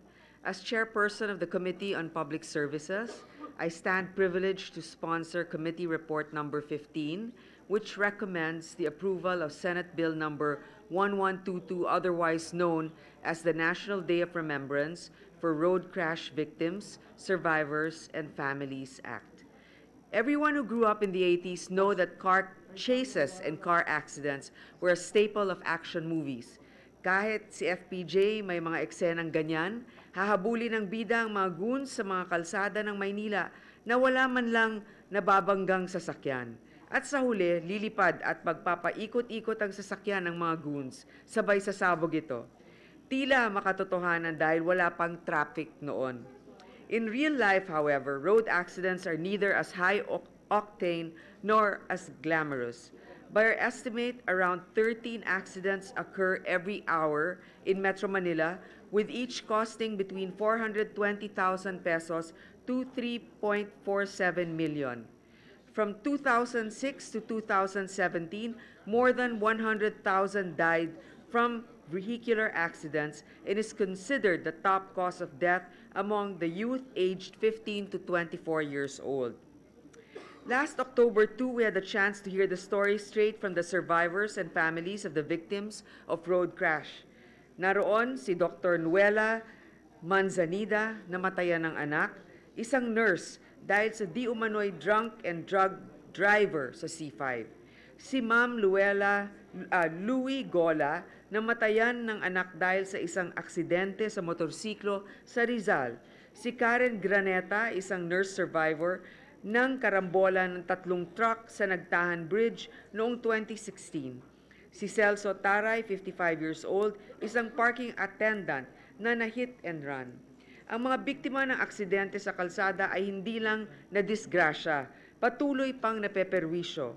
Ang ilan nga ay nakabaon na dahil sa utang sa pagpapaospital. Our hearing also revealed so many lapses in our country's road safety that needs to be addressed in order to minimize the ramifications of road crash accidents. Una, ang kawalan ng makabagong breath analyzers na sana'y makakatulong sa pagre-resolba ng mga insidente ng drunk driving. Lumalabas na nadidismiss lang ang karamihan ng mga kaso dahil sa kawalan ng breathalyzers. Ikalawa, ang kawalan ng traffic enforcers sa madadaling araw kung kailan nangyayari ang karamihan ng mga road incidents dahil ayon kay MMDA Chair Garcia, hanggang 9 p.m. lang ang shift ng mga enforcers. Ikatlo, ang kawalan ng hazard pay para sa mga traffic enforcers na nagiging biktima rin ng aksidente sa daan. These are just some matters which I think as legislators we can work on through possible legislation. On our end, the Committee on Public Services introduced in plenary a few weeks ago the proposed National Transport Safety Board as a response to call for solutions to accidents in the country. Today, we are proposing yet another heed to the call by declaring the third Sunday of November as the National Day of Remembrance for road crash victims, survivors, and their families. On this day, road crash victims, survivors, and their families will be commemorated through religious mass services, designation of public spaces as memorials, blood donation campaigns, and other means. According to the book entitled World Day of Remembrance for Road Traffic Victims, public reflection is the act of recognition. It states to the victims and their families that their humanity is valued, that their loss is our loss, and that their suffering is shared, if only through recognizing the tragedy and error of its occurrence. Mr. President, we must not forget that remembrance is a precursor of justice.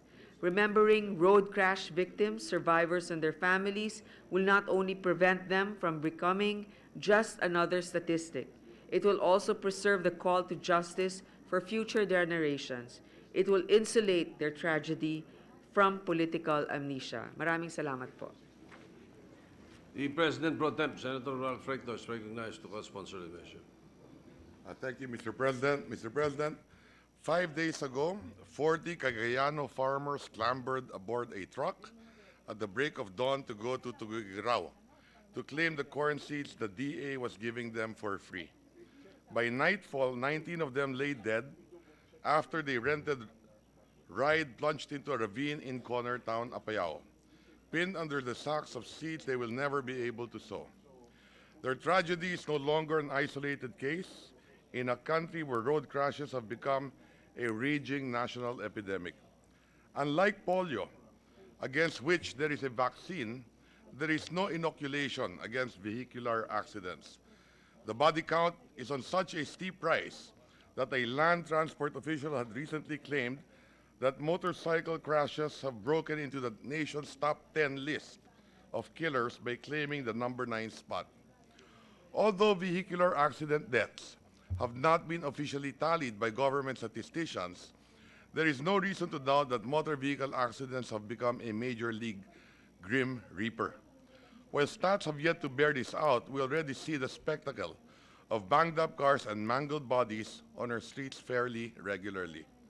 In Metro Manila alone, where the biggest parking lot masquerades as a road called EDSA, and the rest of the roads host demolition derbies, there was one recorded vehicular accident almost every 5 minutes in 2018, or 321 a day, or 116,000 the entire year.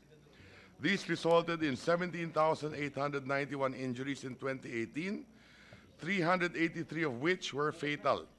And speaking of EDSA, it accounted for almost 13,000 vehicular accidents, an ignominy which supports a suggestion that it should be renamed Epifanio Todos de los Santos Avenue.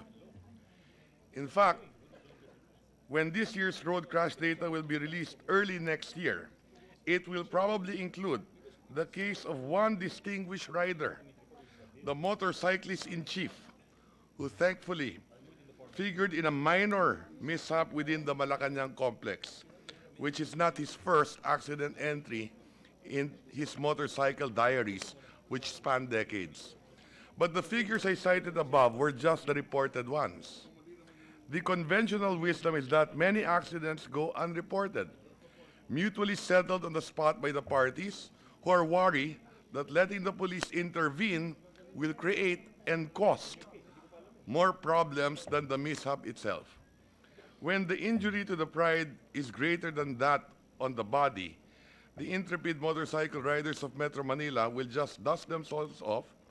They will treat the incident as part of the hazards of riding a motorcirco in a metropolis recently ranked by Waze as having the worst traffic in the world because of its glacial 5 km/h average travel speed. That means to drive the distance of a marathon, a Filipino in a car will navigate it in 8 hours, which is more than double the time of Pia's personal best. The carnage on our streets results in income lost, productivity forfeited, and medical bills for the people who are one hospitalization away from bankruptcy. For the fatal ones, it leaves behind families who grieve for lives whose full potential will never be realized. At a personal level, road crashes leave a hole in the heart and on the pocket. but at the macro level, they hurt the economy as well. The World Bank claims that we could potentially add 7% to our GDP if road crashes do not happen. Against this disheartening backdrop, the best antidote to accidents is the one inside what the helmet covers. Even the best app is no match against the safety consciousness a driver imbibes and practices. Of course, aside from education, the other two E's, enforcement and engineering, which are government equities in road management, must perform their roles as well. For as long as the implementation of these two remains spotty, our roads will be hazardous obstacles, courses, that will challenge even the best educated drivers. Culture also shapes behavior. When society is blanketed with reminders to drive safe, which likewise serves as commandment to the government to create the right environment, then these practices seep into the national consciousness. One milestone we should observe is a National Day of Remembrance for road crash victims. It can be used as an occasion to pray for the dead, but more so to push for good policies for the living. It will also serve two other purposes. Commemorative, because each one of us has a friend or friends who have perished in road accidents. The other is preventive, because any organized reminiscences of a national level will inculcate a fear factor that deters unsafe operation of motor vehicles. There is no vaccine against road crashes, but the mind's powerful ability to remember and learn from tragedies may just save lives. Thank you, Mr. President. Majority Leader.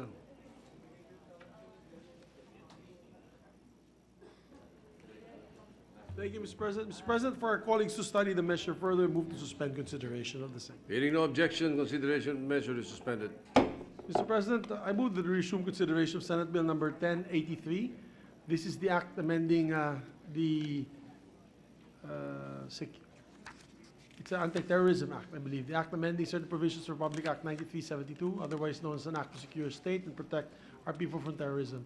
I so move, Mr. President.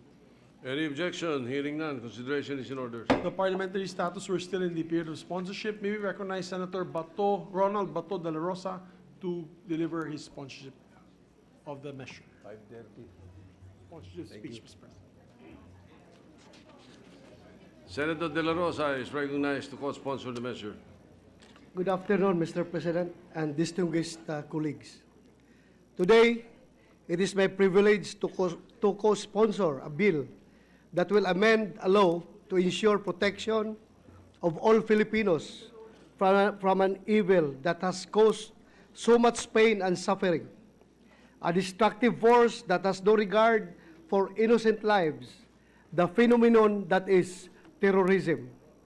Mr. President, I am referring to the Senate Bill number 1083, or the Anti-terrorism Act of 2019, under Committee Report number 9, which was first presented to this august body by Senator Panfilo Lacson as chairperson of the Senate Committee on National Defense and Security, Peace, Reunification, and Reconciliation. Mr. President, sometime in 2016, a gruesome video showing 3 men standing with their knives, each positioned to slit the throat of 3 kneeling captives, circulated on social media platforms. The only audio that can be heard from the video is the voice of the man at the center, uttering words in support of a terrorist organization and waging war against law enforcement agencies in Asia. After this man's utterances, they beheaded the said captives. Please play the video. Girahin niyo ang mga pinuno ng mga tawagin. Girahin niyo ang mga hanay ng politika. Girahin niyo ang mapaglinlang dila ng mga bayarang murtad na siyang kanilang ibinentang relihyon nila sa kakaunting salapi. Pagtuunan nyo ng pansin ang pinanggagalingan ng lakas ng kuffar, ang kanilang krusado at ang kanilang ekonomiya. Kaya kapatid ko, huwag kang mag-alinlangan, bombahin mo sila, bombahin nyo ang kanilang mga bayan, patayin nyo ang kuffar saan man sila naroroon. Huwag kayong magkaroon ng awa sa kanila. Saksakin nyo sila ng patalim, buhusan nyo ng gasolina. Unknown to most of us, the man in the center of the video seems to be the leader of the trio. Is a Filipino and a registered voter of a barangay located in southern part of the country. He is Muhammad Kiram Riza. It was found out that in 2012, after his bomb-making training abroad, he was able to recruit fellow Filipinos to join their organization, which aims to sow terror in the country, as motivated by Osama bin Laden's video on the 9/11 attack in the United States of America. In 2015, his organization, Dawla Islamiyah, pledged their support to the Islamic State of Iraq and Syria, and he was able to travel to Syria. The following year, he appeared on the video I showed to you earlier, a Filipino turned terrorist. Mr. President, before he made the video, we had already apprehended him as a suspected terrorist when I was still the Davao City Police Director in December of 2013. We have monitored all his moves, including that of an occasion when he, together with his wife and son, visited the hotel room of a known Jemaah al-Islamiyah member and Malaysian suicide bomber named Muhammad Nur Fikri. Fikri was later neutralized by my SWAT team when he was about to detonate himself inside a crowded restaurant in Davao City. Please, let's play the video again. Girahin nyo ang puwersa ng syaitan. Girahin nyo ang mga pinuno ng mga tawagit. Girahin nyo ang mga hanay ng politika. Girahin nyo ang mapaglinlang dila ng mga bayarang murtad na siyang kanilang ibinentang relihiyon nila sa kakaunting salapi. Pagtuunan nyo ng pansin ang pinanggagalingan ng lakas ng kuffar, ang kanilang krusado at ang kanilang ekonomiya. Kaya kapatid ko, huwag kang mag-alinlangan, bombahin mo sila, bombahin nyo ang kanilang mga bayan, patayin nyo ang kuffar saan man sila naroroon. Huwag kayong magkaroon ng awa sa kanila. Saksakin nyo sila ng patalim, buhusan nyo ng gasolina ang kanilang pamamahay. Mag-ingat kayo at maging malakas. Huwag kayong magpadala sa taktika, ang mapanlinlang na taktika ng bagong halal na tagut ng Pilipinas. Si Duterte, sumpain siya ng Allah subhanahu wa ta'ala. Kaum muslimin yang saya cintai rahimakumullah, telah berlalu beberapa dekade silam di mana umat Islam dalam kondisi kelemahan. Dan Filipina sudah sampai waktu dan ketikanya untuk kalian bersatu, bergabung, seterusnya membaiat kepada. So we will continue on fighting and waging war upon you, terrorizing you, casting fear in your hearts, biidnillah. Know that this war that you wage upon Islam is as bright as the sun in the sky. Or the moon. If you have observed, yung nasa gitna na may hawak ng kutsilyo, yung naka-kaki, yan yung si Muhammad Riza Kiram.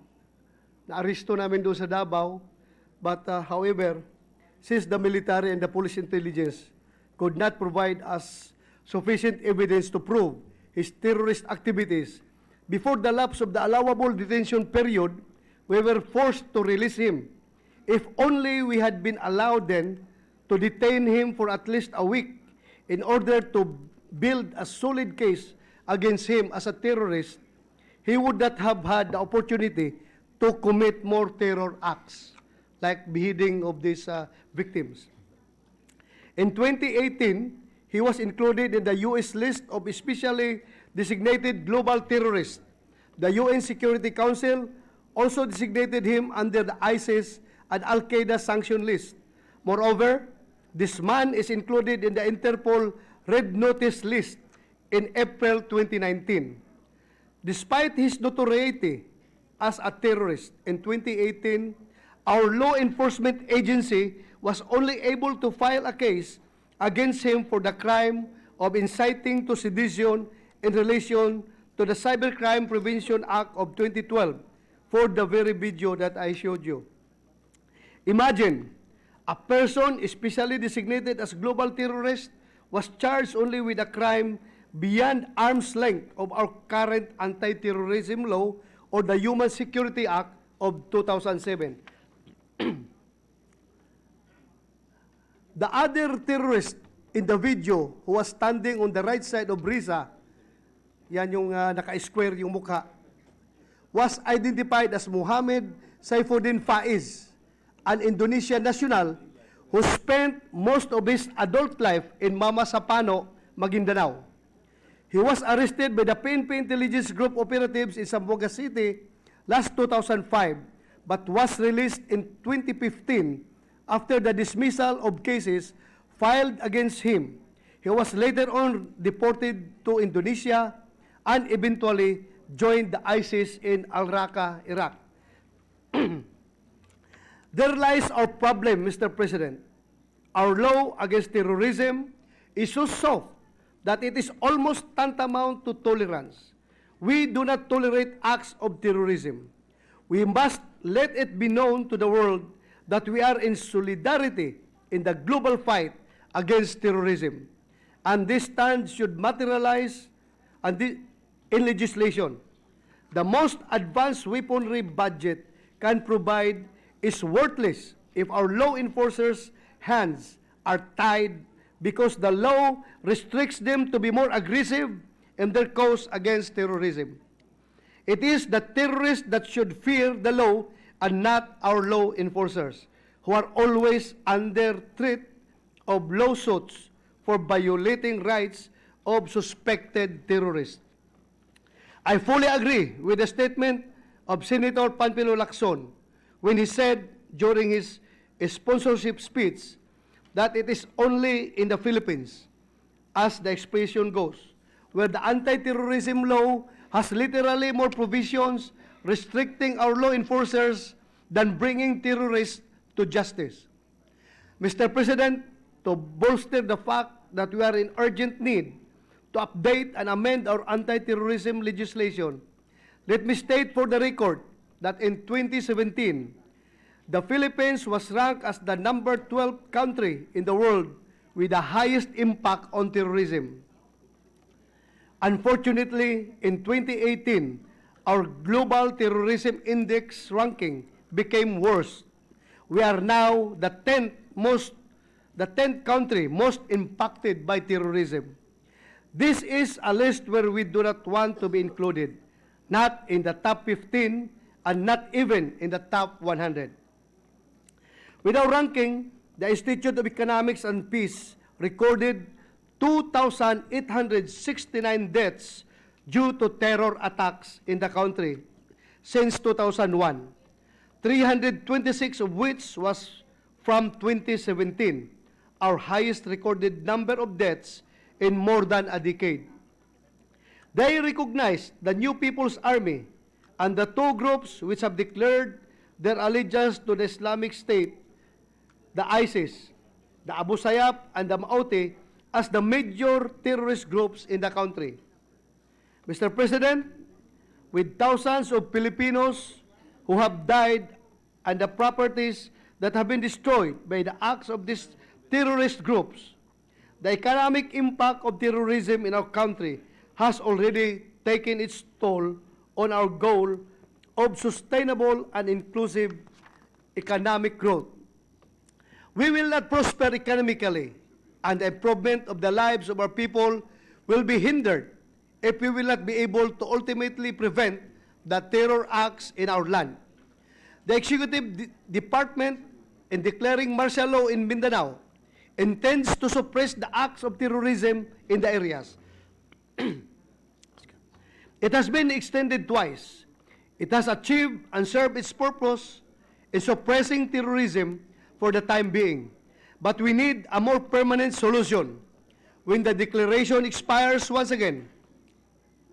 As legislators, we do not only provide our military and police the weapons to combat terrorism by increasing their budget, but also arm them with the necessary laws that shall further empower them in implementing peace and order. The declaration of martial law in Mindanao is not enough to address the potential magnitude of destruction that may be brought about by the evil minds of these terrorists. Mr. President, what we need to complement the efforts of the Executive Department is to enact a new law, a law that will revive and strengthen our anti-terrorism legislation. With this, our law will capacitate and enable our law enforcers to effectively investigate and prosecute those who have committed acts of terror.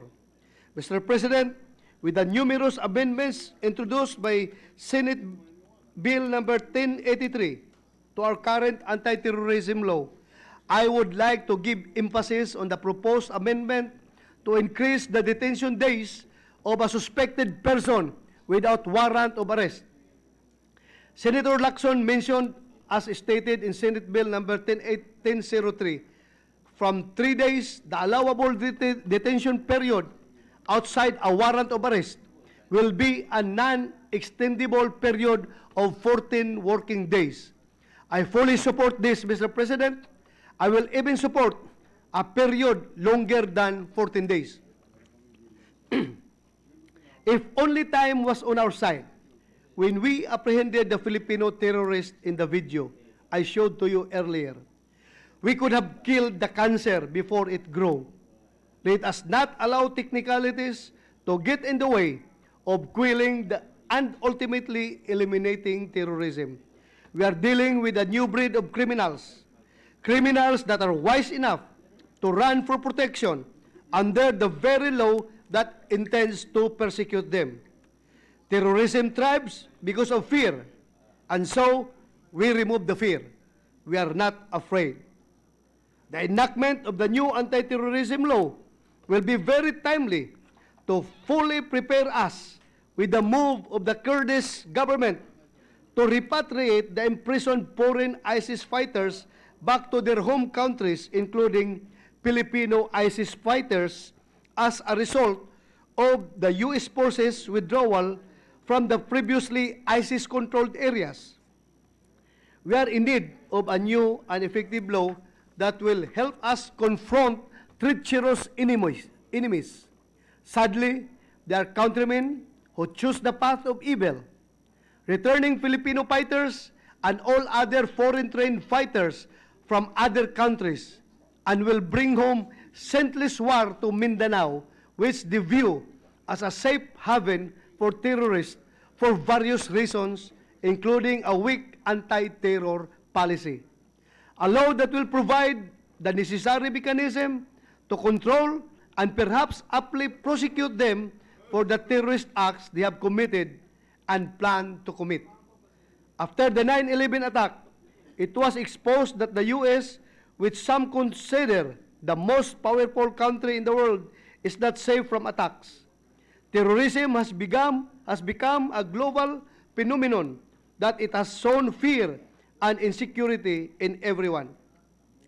The war against terror here in our country is a contribution to the tireless efforts of other nations to defeat this evil.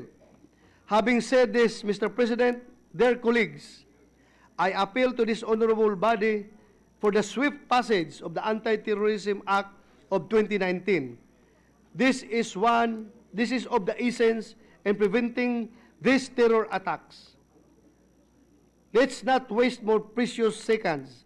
It is about time that the government intensifies its efforts and protect the citizenry against the evil acts of terrorist groups. Thank you very much, Mr. President. Majority Leader. Thank you, Mr. President. To allow our colleagues to study the measure further, move to suspend consideration of the same.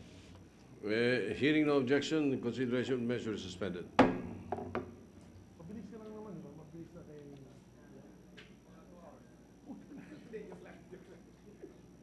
kung 2 hours, yung 50th anniversary ni Tito Vic, Yes, Mr. President. There are two more items on our agenda. One is the measure of Senator Pia Cayetano on sin taxes. The other one is the sponsorship of our dear colleague, Senator Richard Gordon. I believe the interpellation of Senator Pia Cayetano is a bit shorter, as promised by Senator Manny Pacquiao.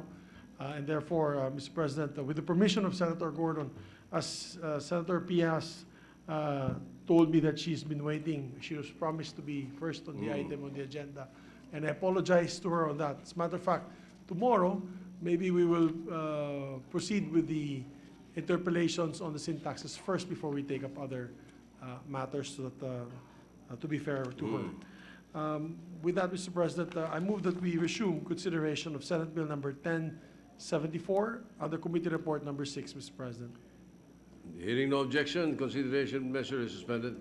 Not suspended, I mean in order. Considered. Yeah, I know. And Senator Gordon wishes to seek the Mr. floor. President, just a manifestation. I'm taken aback, principally because originally Senator Pia Cayetano was going to be the first to sponsor today. That was what my understanding yesterday when we had the caucus, Yes, and that I correct. would follow suit. Unfortunately, there have been a parade of sponsorships that are undertaken. Now, this is a deliberative body, and I don't charge or I don't feel that we are stepping in each other here. But nonetheless, if I don't want to cramp Senator Cayetano's style here, I can deliver tomorrow, Yes, Wednesday, fine. para naman maganda yung kanyang presentation. And so that you will not be late for your mass. No. I'm mad at you. You know, you kept telling me I'm going to be Senator Angara after Senator Angara.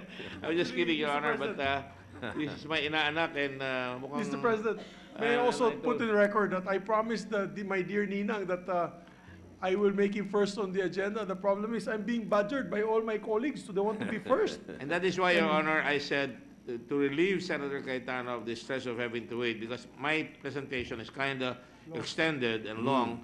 I am withdrawing also to relieve the pressure of our majority floor leader, Mr. President, because a lot of people want to speak, and I don't mind speaking tomorrow. Anyway, nakabulat-lat na lahat yung pinag-usapan natin dito. Ang kailangan na lang yung mga recommendations po. All right. Thank you very much, Mr. President. Mr. President, with that, our gratitude to the Yes. chairman of the Committee on Blue we Ribbon. apologize Only for the for delay. gratitude, Your Mr. President, with that, and I'm seeking the permission of Senator Pia, will allow the dear gentleman from Zambales tomorrow to be first on the item of the agenda tomorrow, and then after which we can take again, tackle again the sin taxes. Mr. for President, interpellation.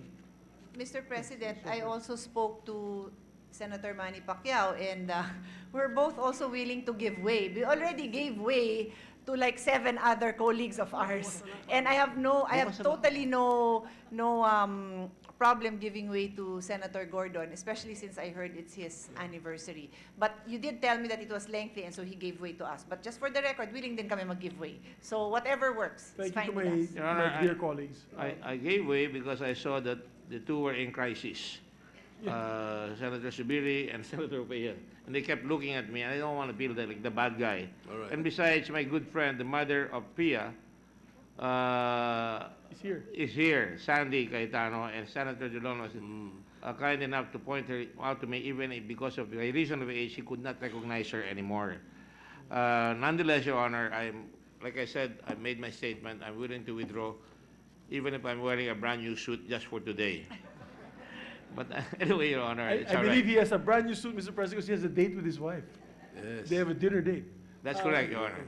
Mr. President, first of all, I would like to apologize to my colleagues. As a matter of fact, we already removed on the agenda the sponsorship of Senator Angara to move it till tomorrow so that we can give way to some of our colleagues' priority measures. Mr. President, I apologize to Senator Gordon and Senator Pia, but we thank Senator Gordon for his magnanimity. Yes. And we commit to him because it's also a very important sponsorship that he will be conducting today or tomorrow rather. And I believe our colleagues should be listening to the sponsorship of this particular measure of Senator Gordon. So again, with the permission of Senator Pia, tomorrow we'll put on the first item on the agenda, the sponsorship of Senator Gordon, while we have a full house of members of the Senate listening in, and put her as number 2 in the item of the All right. agenda.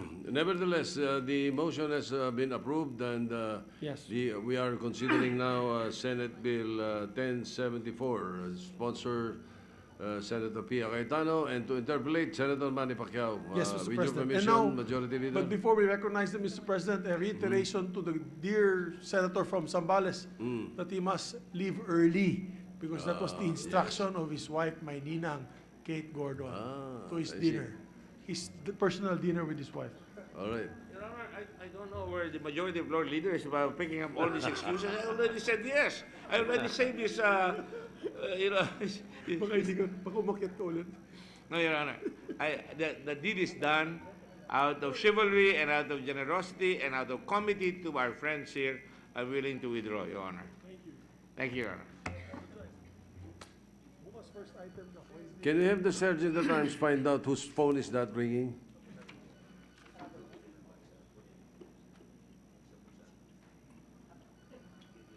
Oo nga.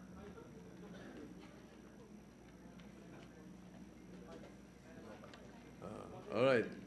The Senator Cayetano and Senator Pacquiao are recognized. Thank you. Mr. President, just for the record, as I mentioned in caucus, I'm available every day for interpellation. But of course, I know there are also sponsorships, there are also interpellations, but I am ready every day for our colleagues, and I believe that there are 8 on the list. So, because, you know, we'd like to move this forward, Package 2 Plus, which is taxation on alcohol and e-cigs and HTPs, is only one of the measures that is pending before my committee. So on that note, I will ready to proceed, Mr. President. Thank you, Mr. President. This 18th Congress, I filed Senate Bill number 383, which, but before that, Mr. President, thank you for this opportunity, Mr. President, to have a manifestation before I ask question, Mr. President. I filed Senate Bill number 383, which seeks to increase the excise tax on alcohol products, and Senate Bill number 987, which seeks to increase the excise tax on heated tobacco products and vapor products. As a fellow athlete and health advocate, Mr. President, I would like to commend Senator Pia Cayetano, which is chair of the Committee on Ways and Means, for conducting the public hearings and completing substitute bill, Senate Bill number 1074, under Committee Report number 6. Our objectives are clear. We want to attain better health outcomes and raise revenues for universal health care to fund the gap for its implementation. This afternoon, the focus of my interpellation is in terms of health and revenue impact of the proposed rates of the committee reports, wherein the rates are way higher than what I filed. With this, I would like to ask some clarificatory questions to the distinguished lady from Taguig, Mr. President. My first question, we want to know what is the specific impact of the proposed rates in the substitute bill to the universal health care? For the record, Mr. President. Thank you for the question, Mr. President. We are happy to provide the data available to us. For the record, I'd like to point out that there are some changes since the time I sponsored the measure and this present date. Precisely why it is even more important that our colleagues consider my proposed rates, which are clearly higher. In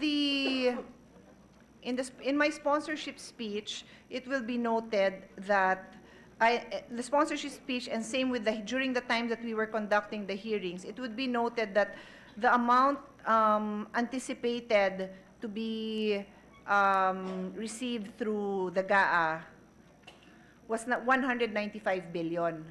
But in fact, it is only 182 billion. So that is a difference of about 12 to 13 billion already. So the gap increases because of that. That is primarily the biggest one. The other numbers were just moved around in terms of uh, for better understanding of what um, what categories would more clearly capture the amounts, but that is the biggest change, and therefore that gap continues. Is still bigger. But I'd also like to emphasize this. Earlier, there was a privileged speech given by Senator Risa Hontiveros, and she noted the importance of universal healthcare and healthcare in general. When we speak of that gap, and I can cover this in another discussion, that is just really the bare minimum of what universal healthcare seeks to achieve. Items like catastrophic illnesses, yung pong mga cancer, lalo na yung mga katulad ho ng naging cancer ng tatay ko, liver cancer, liver transplant, hindi po covered yan ng mga packages natin sa universal healthcare. In fact, hindi rin, in fairness naman sa DOH and PhilHealth, every year they are increasing and improving their packages. I don't know what it is right now, but I remember at some point, yung isang vaccination, I'm going to ask my staff to help refresh my memory. I'm not sure if it was HPV, but there was a vaccination that is required to be given in 3 doses. Ang covered lang ng PhilHealth 1. Hepa B, yun din nga ho yung naging sakit ng tatay ko, Hepa B. 3 dapat yon, 1 lang yung covered. Sabi ko, paano? Hindi naman po complete ang coverage ng vaccination kung 1 lang. Ngayon ba 3 na? O yan. So, Yusek Domingo assures us na 3 na. Pero that is the nature of the problems that DOH and PhilHealth face because of the lack of funding. So to repeat, even though yung gap is, even assuming we can close the gap with the additional funding, that really does not cover all the health problems of our countrymen. Thank you, Mr. President. May I know, what is the minimum rate for specific alcohol products needed for politically visible universal health care? The minimum rate for alcohol products? Yes, Mr. President. Well, what I have proposed, as I have made very clear to my colleagues, is a rate that is higher than that proposed and passed in the House of Representatives. In fact, it is also higher than that initially showed to me by DOF, but the DOF and DOH now support my version. The reason that this is higher, as I already explained, is because we are so far, kailangan lang naman natin bumisita sa isang healthcare center para maintindihan natin na malayo pa yung mararating natin. Kahit malayo pa ang patutunguhan natin. Dahil kahit nasabihin natin na as of now, universal healthcare means everybody is covered, what services are you delivering? Diba? Pag nagkaroon ng complications yung panganganak, the most basic healthcare cannot cover that. You have to go to a specialized hospital. And because we are a country with now, hindi na nga 7,107 because I read an article that said na dadagdagan yata ng 541. Is that verified? Alam niyo ba yon? O mga health expert yung katabi ko at DOF, hindi nila alam yon. Pero nabasa ko yon. So parang 7,600 islands na tayo. It's going to be very difficult to provide the kind of healthcare we dream of. And that is why, kahit na yung aking pong higher rates will not cover what I think most of us in the Senate, the kind of healthcare that we can personally obtain because we can access private hospitals, we can buy our own HMO, hindi ho yun ang natatanggap ng ating mga kababayan. Malungkot yun. So kaya hindi ho ako nawawalan ng lakas ng loob na mag-propose ng mas mataas na rates because I'm fighting for the poor, just like His Honor also is and the rest of our colleagues. So on that note, I can give His Honor a copy of the rates, but just very quickly for the record, sa distilled spirits po, 20% tayo sa ad valorem. Ito po yung tax based on price, and then meron tayong specific tax per proof liter which starts at 90 pesos and then may 10% indexation. We also have for the fermented liquor, it starts at 45 pesos, flat na po yan. And then sa Alcopops, it's the same. Sa wines, which is a very small percent of the total sales in terms of alcohol, we have a 600 peso specific tax per liter. And then sa still wines, we have 43 pesos specific tax with 10% indexation. And is that it? That's it, Mr. President. Thank you, Mr. President. Let us now discuss the rates of the distilled spirits. In my proposal, the specific tax for 2020 is 40 pesos per proof liter, 45 pesos for the succeeding year, and so on. The reflected rate on the substitute bill proposes as a specific tax of 90 pesos per proof liter for 2020, 100 pesos for the succeeding year, and so on. Considering the huge discrepancy in rates, may I ask the difference in the recovery rate for my proposed bill in the substitute bill?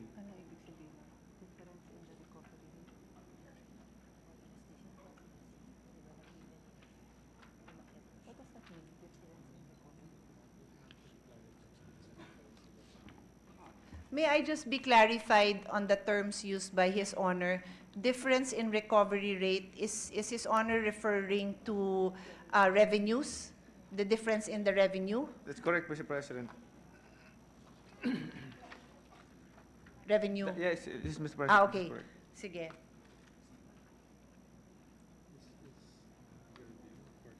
Okay. Okay.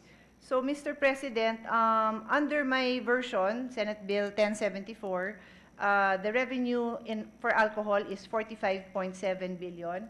And under His Honor, Senator Manny Pacquiao's bill, the revenue is 27.7. So there is a difference of about 18 billion.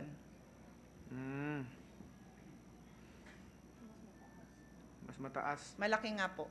Malaking But I believe, Mr. President, if I may hazard a guess, when His Honor worked on his bill, and I would think that DOF supported him, of course, on this, there were some differences in the figures available.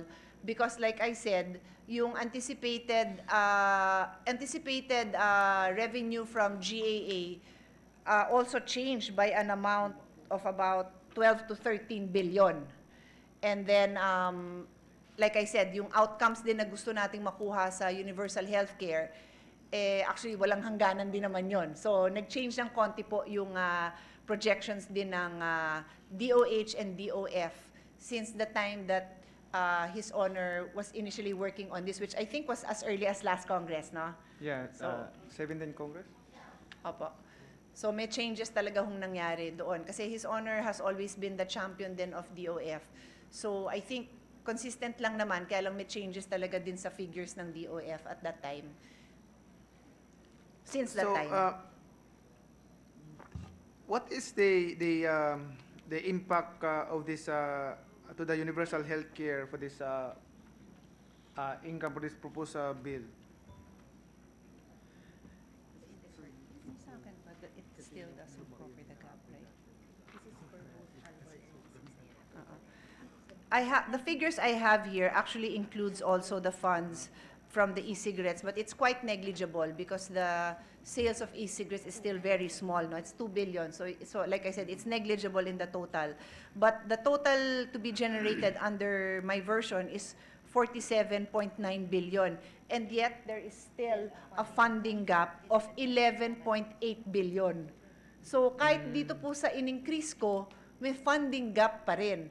And even if we were to find a way to cover that, like I said, that's covering the bare minimum. Yung mga nakikita nating mga ospital na dilapidated, hindi pa talaga lahat yan ora-orada magagawa.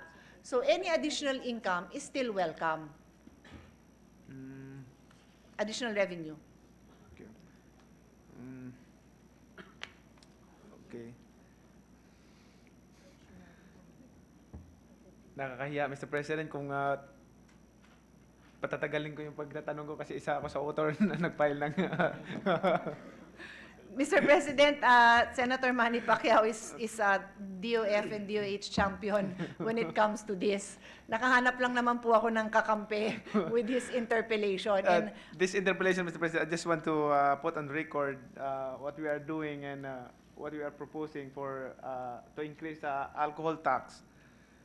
That's why we intend to interpellate the thank you. Tinulungan niya lang po ako na mailabas ko yung information kung bakit kailangan kong taasan.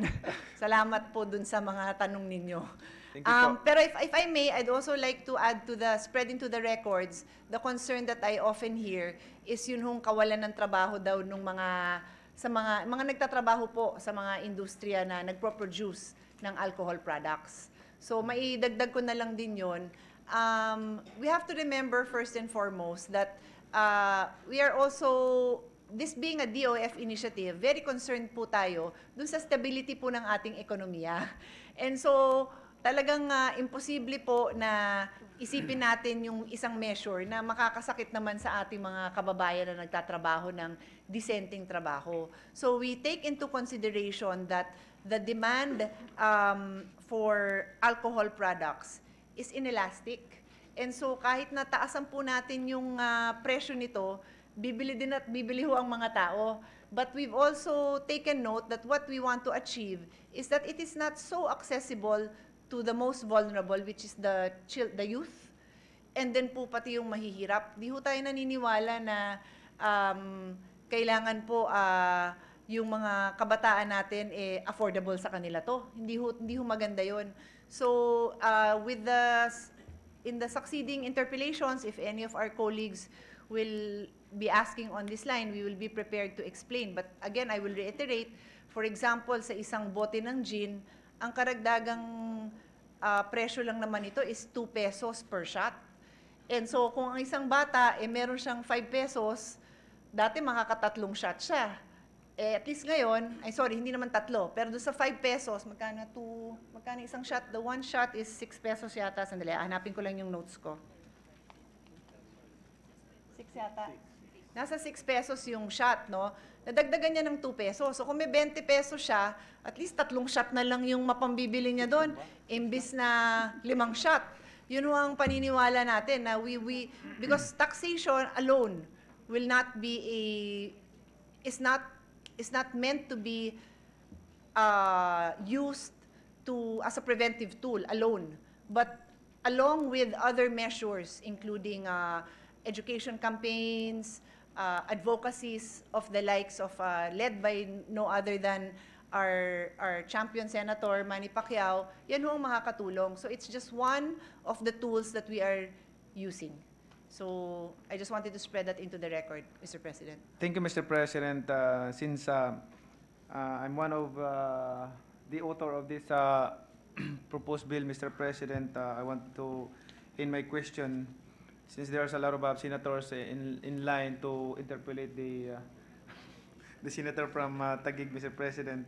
So I believe that all these questions that I have right now will raise up also from other senators.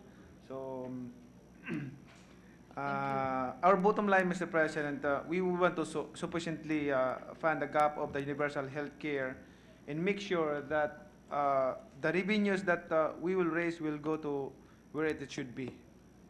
At this point, Mr. President, thank you to the effort of Senator Pia Cayetano from Taguig. Alam ko talagang siya, yung dedication niya para dito sa bill na ito na mapasa, yung mabawasan yung mga nagbibisyo, especially mga kabataan. Ganun din ako, pero we should balance it also because hindi naman natin pwedeng yung titingnan din natin yung kung maapektuhan ba yung ibang yung mga business sectors din natin na yung mga. So we will discuss that in the proper time, and also, Mr. President, I will be proposing amendments at the appropriate time. Yun na lang yung ano ko.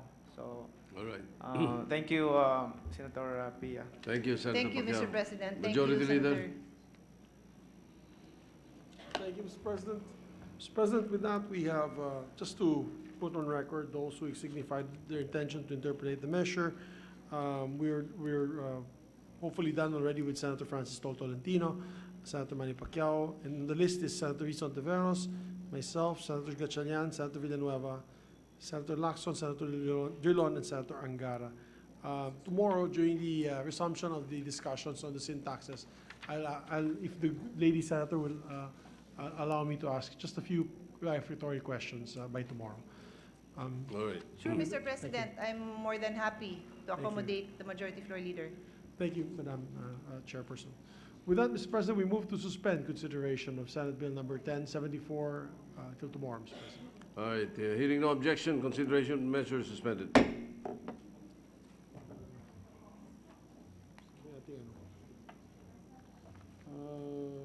With that, Mr. President.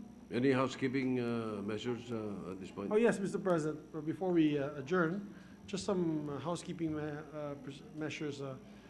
With the permission of the body, I move that we proceed the Senate President's designation of the Senate Conferees to the Bicameral Conference Committee on the disagreeing provisions of Senate Bill number 1043 and House Bill number 4933. This is the postponing the Barangay and Sangguniang Kabataan elections to May 2020. Mr. President, your designation. All right. The following members are hereby designated as Senate Conferees to the Bicameral Conference Committee. Senator Amy Marcos as chairperson, and members Subiri, De La Rosa, Revilla, and Brilon for the minority. Thank you, Mr. President. With that, no other matters taken up today. I move that we adjourn till November 6, 3 p.m. tomorrow, Mr. President, 2019. Any objection? Hearing none, the session is adjourned until 3 o'clock in the afternoon of Wednesday, November 6, 2019.